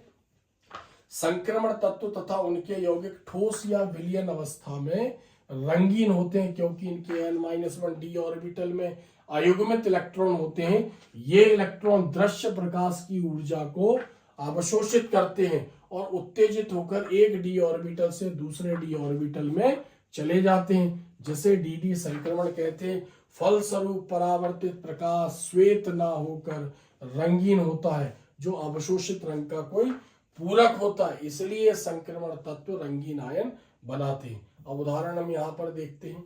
Cu2+ यानी Cu2+, अगर कॉपर एक इलेक्ट्रॉन देता है तो वो रंगीन होता है, 3d10 होता है। 2 इलेक्ट्रॉन देता है तो 3d9 हो जाता है, यानी डी में एक अयुग्मित इलेक्ट्रॉन होता है। तो Cu2+ या कॉपर सेकंड लवण यानी कॉपर का लवण लाल रंग के प्रकाश को अवशोषित करता है और नीला हरा रंग उत्सर्जित करता है, तो नीले हरे रंग का दिखाई देता। जैसा हमने उसका यौगिक देखा CuSO4.5H2O, उसको नीला थोता भी बोलते। Blue vitriol copper second sulphate या पेंटाहाइड्रेट कॉपर सल्फेट, तो नीले रंग का दिखाई देता है। क्यों? क्योंकि लाल रंग का पूरक है नीला रंग। फिर Ti3+ टाइटेनियम 3 लवण पीले रंग के प्रकाश को अवशोषित करता है और बैंगनी दिखाई देता है, क्योंकि बैंगनी रंग को उत्सर्जित करता है। नेक्स्ट क्वेश्चन, संक्रमण धातुओं में जटिल या संकुल यौगिक बनाने की प्रवृत्ति क्यों होती है? क्योंकि जो डी ब्लॉक के तत्व यानी संक्रमण तत्व हैं, उनके डी ऑर्बिटल में अयुग्मित इलेक्ट्रॉन तो है ही, या फिर इस टाइप से युग्मित इलेक्ट्रॉन भी हो सकते हैं, अयुग्मित भी हो सकते हैं, लेकिन इसमें डी ऑर्बिटल खाली है। जब भी कोई विशेष परमाणु का समूह या आयन इसके संपर्क में आएगा और इसको इलेक्ट्रॉन का जोड़ा देगा, जिसको लिगेंड बोलेंगे, वो इलेक्ट्रॉन के जोड़े को रख लेगा। अंदर के डी ऑर्बिटल यूज कर रहे हैं तो बोलेंगे n-1 डी ऑर्बिटल, आंतरिक डी ऑर्बिटल। s भी यूज कर सकता है, s में भी इलेक्ट्रॉन का जोड़ा रख सकता है। आगे p होते हैं, p में भी इलेक्ट्रॉन के जोड़े रख सकते हैं, और इसके बाद वाले भी डी होते हैं, उसमें भी इलेक्ट्रॉन के जोड़े रख सकते हैं, जिसको हम nd बोलते हैं, यानी बाहरी डी ऑर्बिटल। कुल मिला के गुण इसके कारण है, इसलिए इसकी इंपॉर्टेंस ज्यादा है। तो इनके पास जगह है इलेक्ट्रॉन के जोड़े को रखकर, यानी इलेक्ट्रॉन का जोड़ा लेकर, एकाकी इलेक्ट्रॉन युग्म लेकर, लॉन पेयर लेकर उसके साथ उपसय संयोजी बंध बना लेते हैं, जिस कारण ये आसानी से संकुल यौगिक बनाते हैं। इसके आंसर को समझते हैं। संक्रमण धातु अपने छोटे आकार और उच्च आयनिक आवेश रिक्त डी ऑर्बिटल की उपस्थिति के कारण संकुल यौगिक, जटिल यौगिक, समन्वय यौगिक, संकर यौगिक, उपसय संयोजी यौगिक, कोई भी वर्ड यहाँ पर भी यूज कर सकता है, वो बनाती हैं। रिक्त डी ऑर्बिटल के कारण यह लिगेंडो, लिगेंड क्या है? वो परमाणु, वो अणु, वो आयन, धनायन या ऋणायन जो इसको इलेक्ट्रॉन का जोड़ा दे रहा है, लिगेंडो से प्राप्त इलेक्ट्रॉन युग्म को ग्रहण कर उपसय संयोजी बंध बनाती हैं। उपसय संयोजी बंध हमने पढ़ा है, दो परमाणुओं के बीच बनने वाला वह बंध जो एक परमाणु द्वारा दिए गए इलेक्ट्रॉन युग्म के साझे से बनता है, उपसय संयोजी बंध कहलाता है। तो उपसय संयोजी बंध बनाते हैं। इस प्रकार संकुल यौगिकों का निर्माण होता है। बहुत सिंपल आंसर है। अब यहाँ पर उदाहरण CuNH3 संकुल यौगिक, जो संकुल यौगिक होते हैं जिनमें उपसय संयोजी बंध होता है, याद रखना उनको स्क्वायर ब्रैकेट में लिखे जाते हैं। आपने पढ़ा भी होगा, अभी तक रिवीजन सब आपका स्ट्रॉन्ग हो गया होगा। बड़े कोष्टक में जो बाईं तरफ का कोष्टक होता है उसमें मेटल कोई धातु होती है, दूसरा कोष्टक बंद होने तक लिगेंड होता है। लिगेंड कुछ भी हो सकता है, परमाणु, अणु या आयन जो इलेक्ट्रॉन का जोड़ा धातु को देकर उपसय संयोजी बंध बनाएगा, इसमें लिगेंड दाता और धातु ग्राही कहलाएगी। लिगेंड यहाँ पर लुईस क्षार के समान व्यवहार करेगा, क्योंकि लुईस ने बताया था कोई इलेक्ट्रॉन का जोड़ा देगा तो वो क्षारीय प्रकृति का होगा। ये ले रहा है तो वो लुईस अम्ल के समान व्यवहार करेगा। तो CuNH3 में कॉपर का एक जटिल यौगिक है, यानी जो हमने लिखा है ये कॉपर के कारण संभव था। उसके नीचे भी लिखा है हमने FeCN6 आयरन का एक संकुल यौगिक है, आयरन के कारण ये संभव था। तो ये हमारा तीसरे नंबर का रीजनिंग क्वेश्चन है, कारण दीजिए C नंबर का। नेक्स्ट D नंबर का क्वेश्चन देखते हैं। संक्रमण धातुएं आसानी से मिश्र धातुएं बनाती हैं। रीजन वही है, अगर हम धातुओं को देखें तो धातुओं के जो धातु होती है वो क्रिस्टलीय ठोस होती है, उसके परमाणु व्यवस्थित जुड़े होते हैं। तो जैसे हमने बोला व्यवस्थित, मान लो ये इसके परमाणु हैं, ये व्यवस्थित जुड़े हैं। तो जब एक धातु को पिघलाकर दूसरी धातु को पिघलाकर दोनों को आपस में मिलाएंगे तो धातुएं क्या करती हैं, इनके परमाणुओं को हटाकर उनकी जगह फिट होने लगती है, बैठने लगती है। गुण होता है धातुओं में, जैसे मान लो कि कॉपर है, हमने बोला ये कॉपर है, ये कॉपर है Cu। अब इसमें जिंक मिलाएंगे तो जिंक क्या करेगा, इसके परमाणु को प्रतिस्थापित करेगा, उसकी जगह फिट हो जाएगा। समांगी मिश्रण कॉपर जिंक ऐसे इनकी एक व्यवस्थित संरचना बनेगी और उसको हम बोलेंगे, जब वो ठोस होगा तो उसको बोलेंगे हम मिश्र धातु। तो संक्रमण धातुएं आसानी से मिश्र धातुएं क्यों बनाती हैं? संक्रमण धातुएं आसानी से मिश्र धातुएं बनाती है क्योंकि इनके परमाणुओं के आकार यानी त्रिज्या जो है इनकी लगभग समान होती है, जिससे एक धातु के परमाणु दूसरी धातु के क्रिस्टल जालक में प्रतिस्थापित हो जाते। यहां से मान लो ये कॉपर का परमाणु हटा, जिंक का वहां पर आ जाएगा, तो प्रतिस्थापित करके उसकी जगह और एक समांगी मिश्रण, उसके बाद भी एक सिस्टमैटिकली संरचना बनाती है, यानी तब भी क्रिस्टल जालक ही बनेगा। ठोस विलयन बनाते हैं जिसे मिश्र धातु कहते हैं। ये मिश्र धातुएं अपेक्षाकृत कठोर, यानी अपनी धातुओं की तुलना में, जैसे कॉपर जिंक को मिलाकर पीतल बना, तो पीतल धातु अपनी जनक धातु कॉपर और जिंक की तुलना में अधिक कठोर, मजबूत होंगी, गलनांक उच्च होंगे और संक्षारण प्रतिरोधी, जंग नहीं लगेगा। उदाहरण, पीतल एक मिश्र धातु है जिसमें 60% कॉपर और 40% जिंक होता है। तो संक्रमण धातुएं आसानी से मिश्र धातुएं क्यों बनाती हैं? क्योंकि इनके परमाणुओं के आकार लगभग एक जैसे हैं, जिस कारण एक धातु के क्रिस्टल जालक में दूसरी धातु के परमाणु प्रतिस्थापित हो जाते और एक ठोस विलयन बनता है जिसे मिश्र धातु कहते हैं। ये मिश्र धातु अपने जनक धातुओं की तुलना में अधिक कठोर, उच्च गलनांक वाली और संक्षारण प्रतिरोधी होती हैं। नेक्स्ट देखते हैं हम यहाँ पर क्वेश्चन नंबर ई। संक्रमण धातुएं, संक्रमण तत्व अच्छे उत्प्रेरक क्यों होते? अच्छे उत्प्रेरक जैसे मान लो अमोनिया के निर्माण की हैबर विधि, नाइट्रोजन हाइड्रोजन से क्रिया करता है तो NH3 बनाता है, अमोनिया बनाएगा। अब दोनों गैसें आपस में क्रिया नहीं करती हैं तो क्या करते हैं, इसका ताप रखते हैं 450 डिग्री सेल्सियस, दाब रखते हैं 200 ATM 200 वायुमंडल, और इसमें लोहा Fe चूर्ण यहाँ पर मिला देते हैं। अगर हम Fe के एक परमाणु की बात करें तो ये Fe में कितने बॉक्स हैं, यानी 5 बॉक्स, 3d6। इसका कॉन्फ़िगरेशन क्या होगा, 3d6 4s2।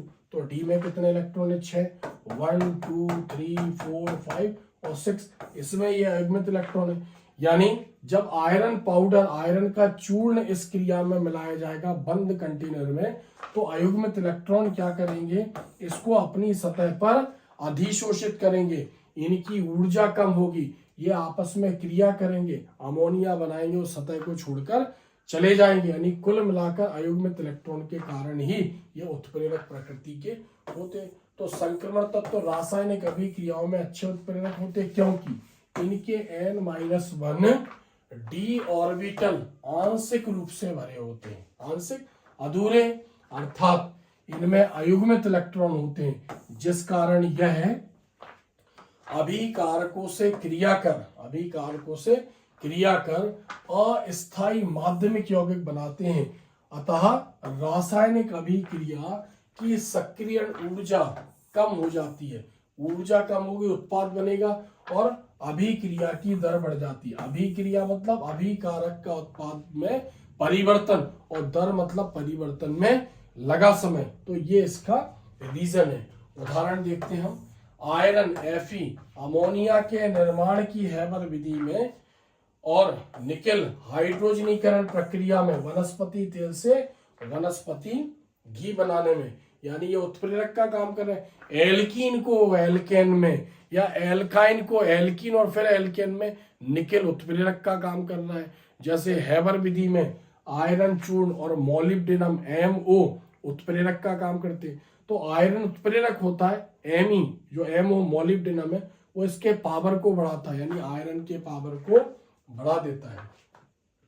तो ये उदाहरण है। नेक्स्ट, संक्रमण तत्व अनुचुंबकीय क्यों होते हैं? अनुचुंबकीय भी हमने पढ़ा है।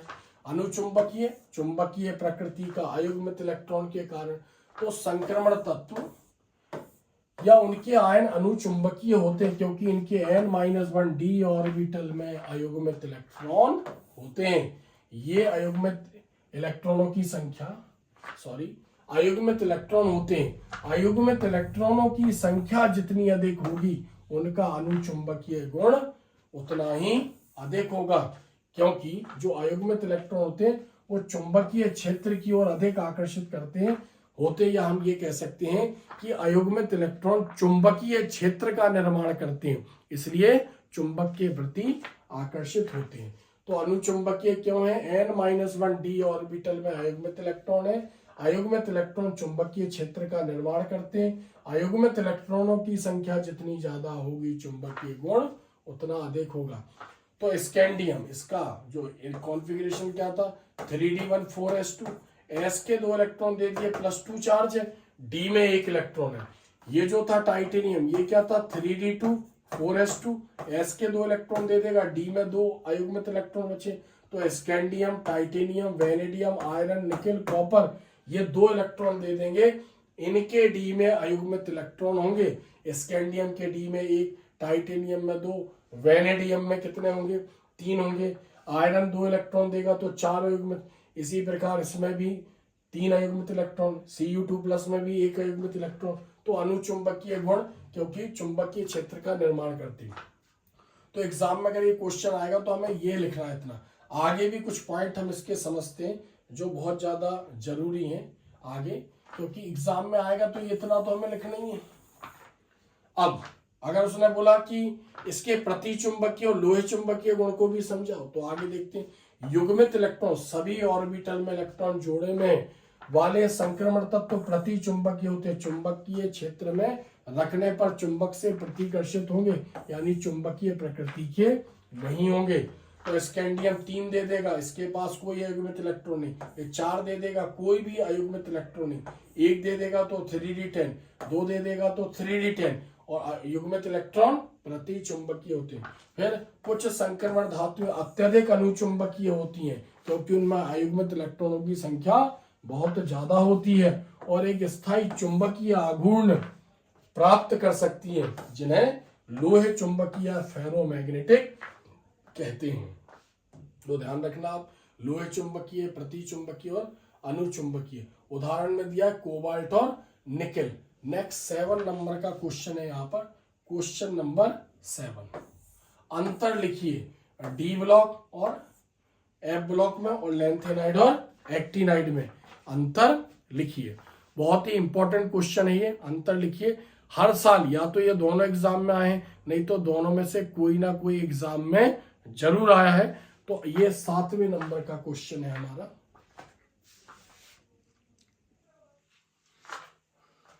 7वें नंबर का क्वेश्चन देखेंगे। अंतर लिखिए, अंतर लिखिए या अंतर लिखे डी ब्लॉक और एफ ब्लॉक तत्व लैंथेनाइड और एक्टिनाइड। डी ब्लॉक और एफ ब्लॉक के तत्व लैंथेनाइड और एक्टिनाइड। एक चीज ध्यान रखना है, ये दोनों अंतर जब भी एग्जाम में आए हैं एक साथ पूछे गए मेन और अथवा में, क्योंकि हर क्वेश्चन में ऑप्शनल क्वेश्चन होगा। अगर हम ऑब्जेक्टिव एमसीक्यू छोड़ दें 28 मार्क्स के, तो हर क्वेश्चन 2 नंबर से लेकर 4 नंबर तक सभी प्रश्नों में ऑप्शनल क्वेश्चन होता है। तो डी ब्लॉक और एफ ब्लॉक मेन क्वेश्चन, और उसके अथवा में लैंथेनाइड और एक्टिनाइड। नहीं तो दोनों में से कोई ना कोई एक लगभग हर साल एग्जाम में आया है। तो ये दोनों ये रिपीट भी हुए हैं, तो ध्यान रखना, इनको हमें इग्नोर नहीं करना और बहुत ध्यान से हमें इसको समझना है। तो वन बाई वन हम इनको समझते। डी ब्लॉक और एफ ब्लॉक के तत्वों में अंतर। तो पहले हम यहाँ पर देखते हैं डी ब्लॉक और एफ ब्लॉक के तत्वों में अंतर। ध्यान रखना, हम ऐसा भी इनको बीच में से एक सेंटर लाइन खींच कर भी हम इसको बता सकते हैं। एक तरफ लिख लेंगे हम यहाँ पर डी ब्लॉक और एक तरफ लिख लेंगे एफ ब्लॉक, ये ऐसे भी बता सकते हैं। तो जो पहला पॉइंट रहेगा, एक ही पॉइंट में दो पॉइंट है, सबसे पहला जो लाइन है वो डी ब्लॉक को बताएगी और उसी के नीचे वाली लाइन जो होगी वो एफ ब्लॉक को बताएगी। बहुत सिंपल तरीके से हम इनको समझेंगे। तो इनमें अंतिम electron n-1 D orbital n-1 D orbital में प्रवेश करते हैं, इसलिए इन्हें डी ब्लॉक के तत्व कहते हैं। बिल्कुल जो एफ ब्लॉक होगा वो भी ऐसे ही होगा। अंतिम इलेक्ट्रॉन n-2f, अगर मान लो n-1 याद ना रहे तो डी ऑर्बिटल लिख देना, और n-2 याद ना रहे तो यहाँ केवल f लिख देना।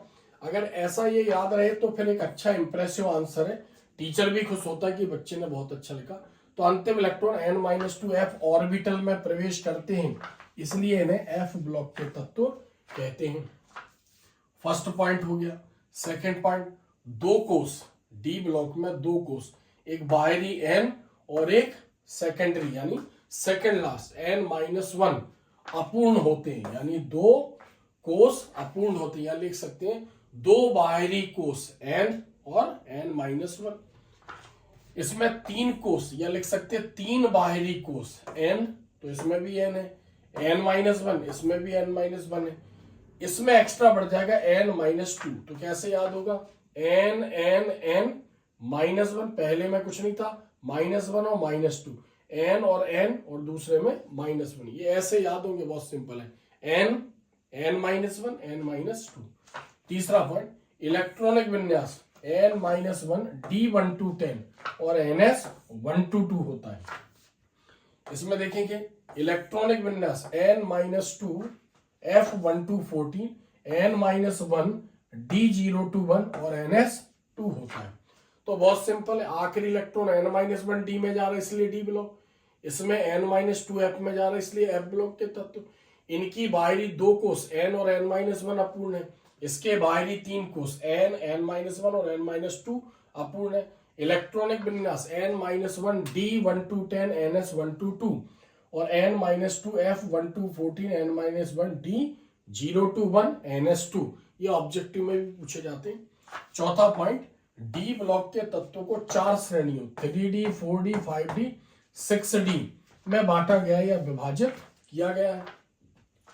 एफ ब्लॉक के तत्वों को दो श्रेणियों 4F लेंथेनाइट और 5F एक्टिनाइट में विभाजित किया गया है।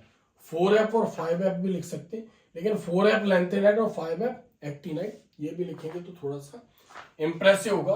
तो 4 नंबर का क्वेश्चन है, पहले 5 नंबर के आते थे, 6 नंबर के भी आते थे, अब आजकल बंद कर दिए। तो 4 पॉइंट ये बहुत सटीक है, और बाद में लगता है भूल रहे तो ये भी लिख सकते हैं कि डी ब्लॉक के तत्वों को संक्रमण तत्व भी कहते हैं और एफ ब्लॉक के तत्वों को अंतः संक्रमण तत्व या आंतरिक संक्रमण तत्व भी कहते हैं। और अगर लगे कि भूल रहे तो ये लिख सकते हैं डी ब्लॉक के तत्व सामान्य होते हैं, मतलब सामान्य मात्रा में पाए जाते हैं, और एफ ब्लॉक के तत्व बहुत कम मात्रा में पाए जाते हैं, इसलिए एफ ब्लॉक के तत्वों को दुर्लभ मृदा तत्व भी कहते हैं। डी ब्लॉक के कंपैरिजन में या डी ब्लॉक में रेडियो एक्टिव तत्व नहीं के बराबर है, और एफ ब्लॉक में, जैसे एफ ब्लॉक में एक्टिनाइड में सभी रेडियो एक्टिव तत्व, तो ये भी पॉइंट बना सकते हैं। नेक्स्ट नंबर बी, लेंथेनाइड और एक्टिनाइड में अंतर लिखो। लेंथेनाइड और एक्टिनाइड के तत्वों, यहां पर क्या आना चाहिए, लेंथेनाइड व एक्टिनाइड के तत्वों में अंतर लिखो या तत्वों में अंतर लिखो। तो पहले लेंथेनाइड पहली लाइन और उसके बाद दूसरी एक्टिनाइड, पार्टीशन करके भी लिख सकते हैं सेंटर लाइन। तो पहला पॉइंट लेंथेनाइड, लेंथेनम La57 के बाद आते हैं इसलिए इन्हें लेंथेनाइड कहते हैं, लेंथेनम के बाद है इसलिए लेंथेनाइड। ये एक्टिनियम Ac89 के बाद आते हैं इसलिए इन्हें एक्टिनाइड कहते हैं। दूसरा +2 और +4 के साथ साथ +3 ऑक्सीकरण अवस्था अधिक स्थायी होती है, और ये +2 +3 +4 +5 +6 +7 तक ऑक्सीकरण अवस्था दर्शाते हैं। ये मतलब एक्टिनाइड। तीसरा पॉइंट, लेंथेनाइड में अंतिम इलेक्ट्रॉन 4f ऑर्बिटल में प्रवेश करते हैं। इसमें अंतिम इलेक्ट्रॉन 5f ऑर्बिटल में प्रवेश करते हैं। तो लेंथेनाइड को 4f श्रेणी और एक्टिनाइड को 5f श्रेणी में बांटे। फोर्थ, इनमें संकुल बनाने की प्रवृत्ति कम होती है। संकुल मतलब जटिल यौगिक, क्योंकि ज्यादा इलेक्ट्रॉन नहीं दे पा रहे, यानी उनमें स्पेस ज्यादा खाली नहीं है। लेंथेनाइड संकुचन के कारण भी ऐसा होता है, इनमें संकुल बनाने की प्रवृत्ति अधिक होती है। चूंकि इसमें 4f यूज होता है, इसमें 5f यानी नाभिक से कक्षाएं दूर होती हैं। पांचवा, इनके यौगिक कम क्रियाशील होते हैं। कम क्रियाशील, उनकी वैलेंसी कम है, इलेक्ट्रॉन कम दे रही है। इनके यौगिक अधिक क्रियाशील होते हैं। तो ऐसे ये 5 पॉइंट हो गए। छठवां पॉइंट देखते हैं हम यहाँ पर, पीएम। पीएम मतलब प्रोमेशियम या प्रोमेथियम भी बोलते हैं। लेंथेनाइड का है ऊपर वाला पॉइंट। तो पीएम मतलब प्रोमेथियम या प्रोमेशियम को छोड़कर सभी लेंथेनाइड अरेडियो एक्टिव होती हैं, या फिर रेडियो एक्टिव नहीं होती हैं, या फिर रेडियो धर्मी नहीं होती हैं, ऐसा भी लिख सकते हैं। सभी एक्टिनाइड रेडियो एक्टिव मतलब रेडियो धर्मी होते हैं। 7वें नंबर का ये ऑक्सो आयन। ऑक्सो आयन मतलब ऑक्सीजन से क्रिया नहीं करते हैं, ऑक्सो आयन नहीं बनाते और ये ऑक्सो आयन बनाते हैं।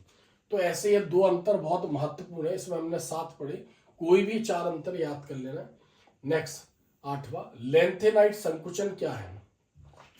लेंथेनाइड संकुचन क्या है। लेंथेनाइड क्या बोल रहे हैं, लेंथेनम के बाद के तत्व। तो लेंथेनम का परमाणु क्रमांक कितना है, 57।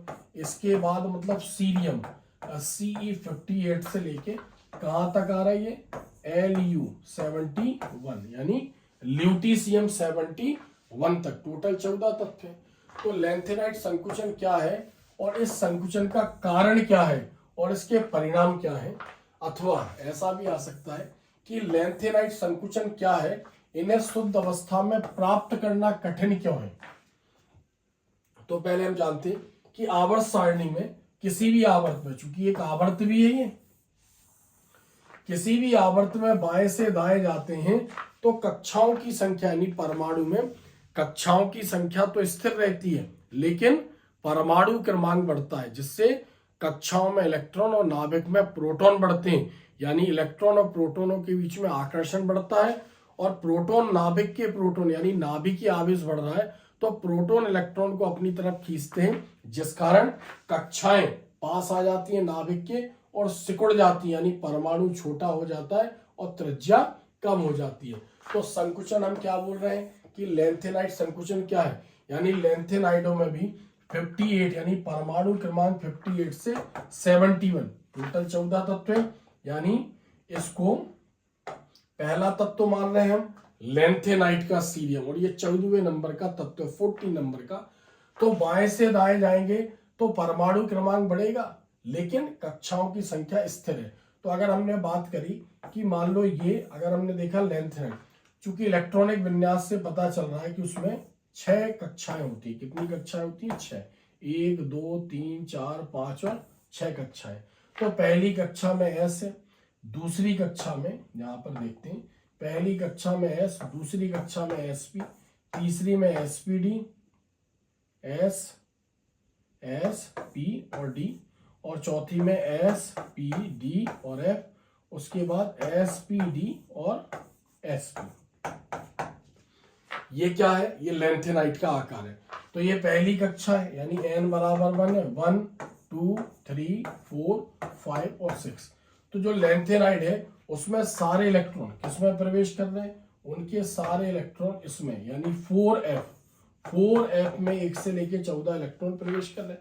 तो जब f में 1 इलेक्ट्रॉन बढ़ेगा तो इसके सेंटर में एक प्रोटॉन भी बढ़ जाएगा। तो सारे इलेक्ट्रॉन 1 से लेके 14 इलेक्ट्रॉन कहाँ जा रहे हैं, f में जा रहे हैं। यानी जो इसके 5वें नंबर की कक्षा है और जो इसके 6वें नंबर की कक्षा है, इसमें इलेक्ट्रॉन नहीं जा रहे, यानी चौथी कक्षा के 4f में प्रवेश कर रहे हैं। और ऐसा कहा जाता है कि नाभिक का काम है इलेक्ट्रॉन को खींचना। अगर इलेक्ट्रॉन एस उपकोष में होता तो भी नाभिक खींचता, पी में होता तो भी खींचता, डी में होता तो भी खींचता।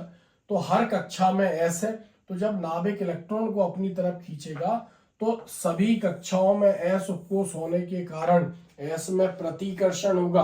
तो जब बड़े परमाणुओं में समान उपकोषों में प्रतिकर्षण होता है तो हम उसको परिरक्षण प्रभाव बोलते हैं। क्या बोलते हैं उसको? परिरक्षण प्रभाव। तो जो लेंथेनाइड है उसमें परिरक्षण प्रभाव एफ की बात करें, हर कक्षा में एस है। उसके बाद एस के बाद फिर प्रतिकर्षण किस में होता? पी में होता। पी के बाद फिर डी में होगा और एफ में सबसे कम होता। क्यों? क्योंकि जब नाभिक एफ के इलेक्ट्रॉन को अपनी तरफ खींचेगा तो एफ को प्रतिकर्षित करने वाला कोई दूसरा एफ नहीं है, क्योंकि एफ चौथी कक्षा से स्टार्ट होता है। तो नाभिक एफ को खींचेगा और एफ में सारे इलेक्ट्रॉन बढ़ रहे हैं और नाभिक में प्रोटॉन बढ़ रहे हैं, आकर्षण बढ़ेगा, कक्षाएं बीच की सिकुड़ जाएंगी, बाहर की भी खींची चली जाएंगी और परमाणु छोटा हो जाएगा। अगर एस में इलेक्ट्रॉन होता और नाभिक खींचता तो एस में प्रतिकर्षण होता और कक्षा पहले से भी बाहर चली जाती और त्रिज्या बढ़ जाती, यानी समान उपकोषों में प्रतिकर्षण होता है, तो जिसको हम बोलते हैं परिरक्षण प्रभाव। परिरक्षण प्रभाव बड़े परमाणुओं का गुण है। आखिरी इलेक्ट्रॉन एस में है तो उसका परिरक्षण प्रभाव ज्यादा होगा, पी में है एस की तुलना में कम होगा, डी में है पी की तुलना में कम होगा, और एफ में है तो एफ में 4f है, दूसरा एफ नहीं है। यानी हम ये कह सकते हैं कि जो लेंथेनाइड है उसके परमाणुओं में नाभिक और 4f के बीच में आकर्षण बल ज्यादा है, जिस कारण परमाणु सिकुड़ जाते हैं, जिसको बोलते हैं लेंथेनाइड संकुचन। अब हम इसको समझते हैं, लेंथेनाइड संकुचन क्या है।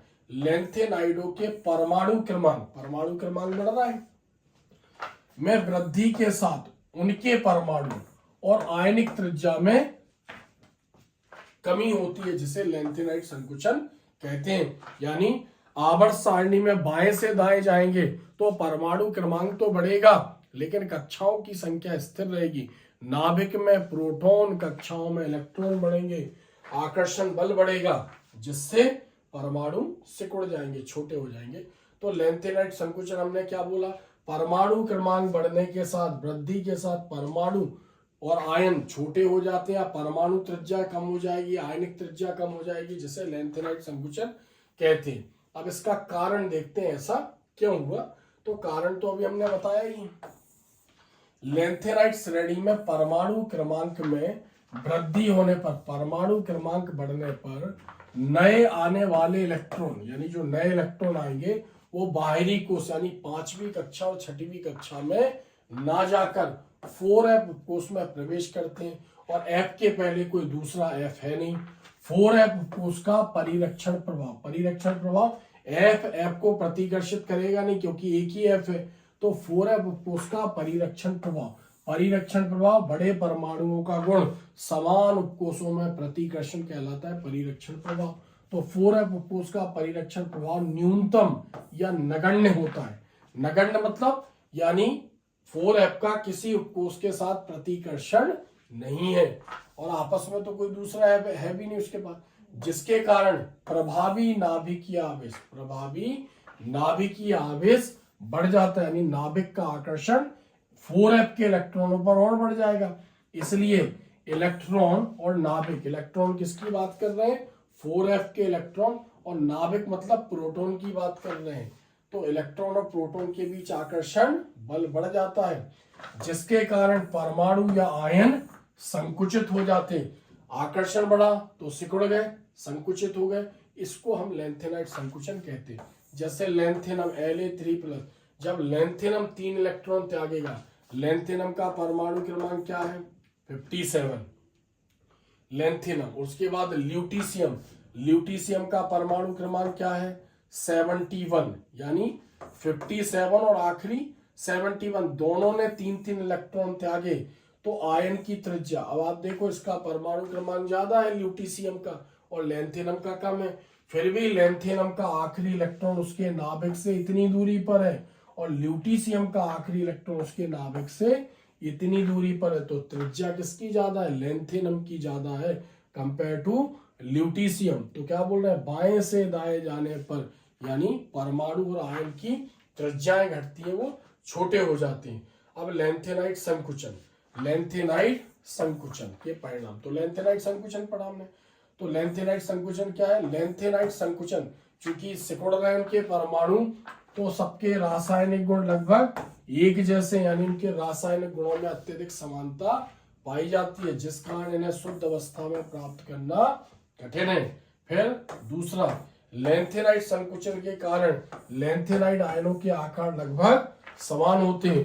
तो एग्जाम में पूछते हैं लेंथेनाइट संकुचन से आप क्या समझते हो, कारण बताओ, और लेंथेनाइट संकुचन के परिणाम लिखिए आप। तो लेंथेनाइट संकुचन क्या है, लेंथेनाइडों के परमाणु क्रमांक बढ़ने के साथ साथ उनके परमाणु तथा आयनों के आकार में या त्रिज्या में कमी होती है, जिसे लेंथेनाइट संकुचन कहते हैं।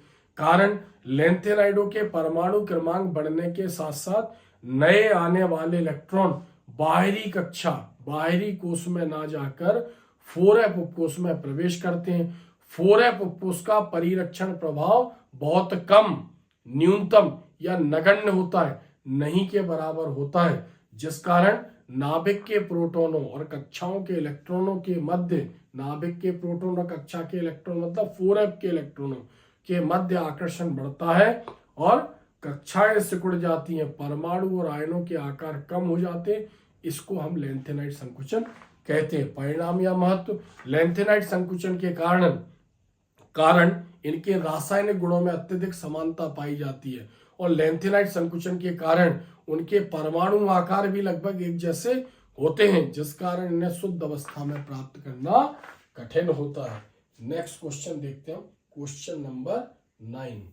क्रोमाइट अयस्क से पोटेशियम डाइक्रोमेट बनाने की, क्रोमाइट अयस्क से पोटेशियम डाइक्रोमेट बनाने की विधि को रासायनिक समीकरण से समझाइए। बहुत टफ क्वेश्चन है और बहुत इंपॉर्टेंट है, क्योंकि डी ब्लॉक के तत्वों में, एफ ब्लॉक के तत्वों में डी ब्लॉक से संबंधित दो, मतलब उसके तत्वों से संबंधित दो यौगिक भी दिए गए, जैसे Mn manganese KMnO4 potassium permanganate, फिर Cr क्रोमियम K2Cr2O7 दोनों ही डी ब्लॉक के तत्व हैं, दोनों ही ऑक्सीकारक है यानी ऑक्सीजन परमाणु उत्पन्न करते हैं। हमने क्षार और उदासीन कोई यौगिक मिलाने पर, तो इनमें से कोई ना कोई एक क्वेश्चन एग्जाम में आता है। तो जो हमने आज पढ़े हैं 1 नंबर यानी पहले नंबर से लेके 8वें नंबर तक के क्वेश्चन एक से एक बढ़कर यूनिक, बहुत सिंपल लैंग्वेज में, अगर आप एक बार वीडियो देखेंगे, उसको ध्यान से सुनेंगे, तो बहुत जल्दी आपको उसके कॉन्सेप्ट समझ में आ जाएंगे। और एग्जाम में 101% क्वेश्चन आते हैं, लेकिन सही वर्डों का यूज करके हमने आंसर को एक्सप्लेन किया तो कहीं ना कहीं टीचर प्रभावित होता है। तो ऐसा कहा जाता है जो दिखता है वो बिकता है। कॉपी में जितने अच्छे वर्डिंग होंगे, आंसर ए से जैसा हमें लिखना नहीं है, पर्यावरण प्रदूषण जैसा कोई आंसर तो हमें लिखना नहीं है, कम लाइनों में नंबर के आधार पर, सिलेक्टेड वर्ड के आधार पर हमें लिखना है। तो बहुत यूनिक आंसरों के साथ हमने उसको समझाया। कहीं ना कहीं वीडियो आप लाइक भी करते, कमेंट्स भी करते, पसंद भी आते और लगातार आप वीडियो को देख भी रहे हैं। मेरा उद्देश्य भी है, आपका भी उद्देश्य है कि केमिस्ट्री में बहुत अच्छे नंबर लाना, और कहीं ना कहीं आपके एग्जाम भी हो रहे हैं तो आपका भी उद्देश्य है कि कहीं ना कहीं आपको अच्छे नंबर लाना। आपके जितने पेपर हुए हैं, उम्मीद करता हूं सब अच्छे पेपर आपके गए होंगे। जो पेपर बचे हैं उनके लिए शुभकामनाएं कि वो पेपर आपके बहुत अच्छे जाए, कहीं ना कहीं पहले पेपरों की तुलना में और भी अच्छे आपके पेपर जाए। और केमिस्ट्री का पेपर बहुत जल्द होने वाला है, तो कहीं ना कहीं आप मेरे चैनल से जुड़े रहिए, अपने दोस्तों को भी शेयर करिए, क्योंकि मैं 99.99% केवल इंपॉर्टेंट क्वेश्चनों पर ही वीडियो बनाता हूं और वही बार बार एग्जाम में पूछे जाते हैं, बहुत समझाते हुए। तो वीडियो अच्छा लगे तो वीडियो को लाइक करें, शेयर करें, कमेंट्स करें, और ऐसे ही अच्छे वीडियो, इसका पार्ट 2 अगले वीडियो यानी इसका दूसरा वीडियो लेकर बहुत जल्दी मैं आपके सामने आऊंगा। लेकिन अगर ये वीडियो आप तक पहुंच पा रहा है तो 1 से लेके 8 क्वेश्चनों को बहुत अच्छी तरीके से आप देखें, अच्छी मेहनत करें, स्वस्थ रहें, मस्त रहें, अच्छी मेहनत करें और अच्छे नंबर लाएं। धन्यवाद।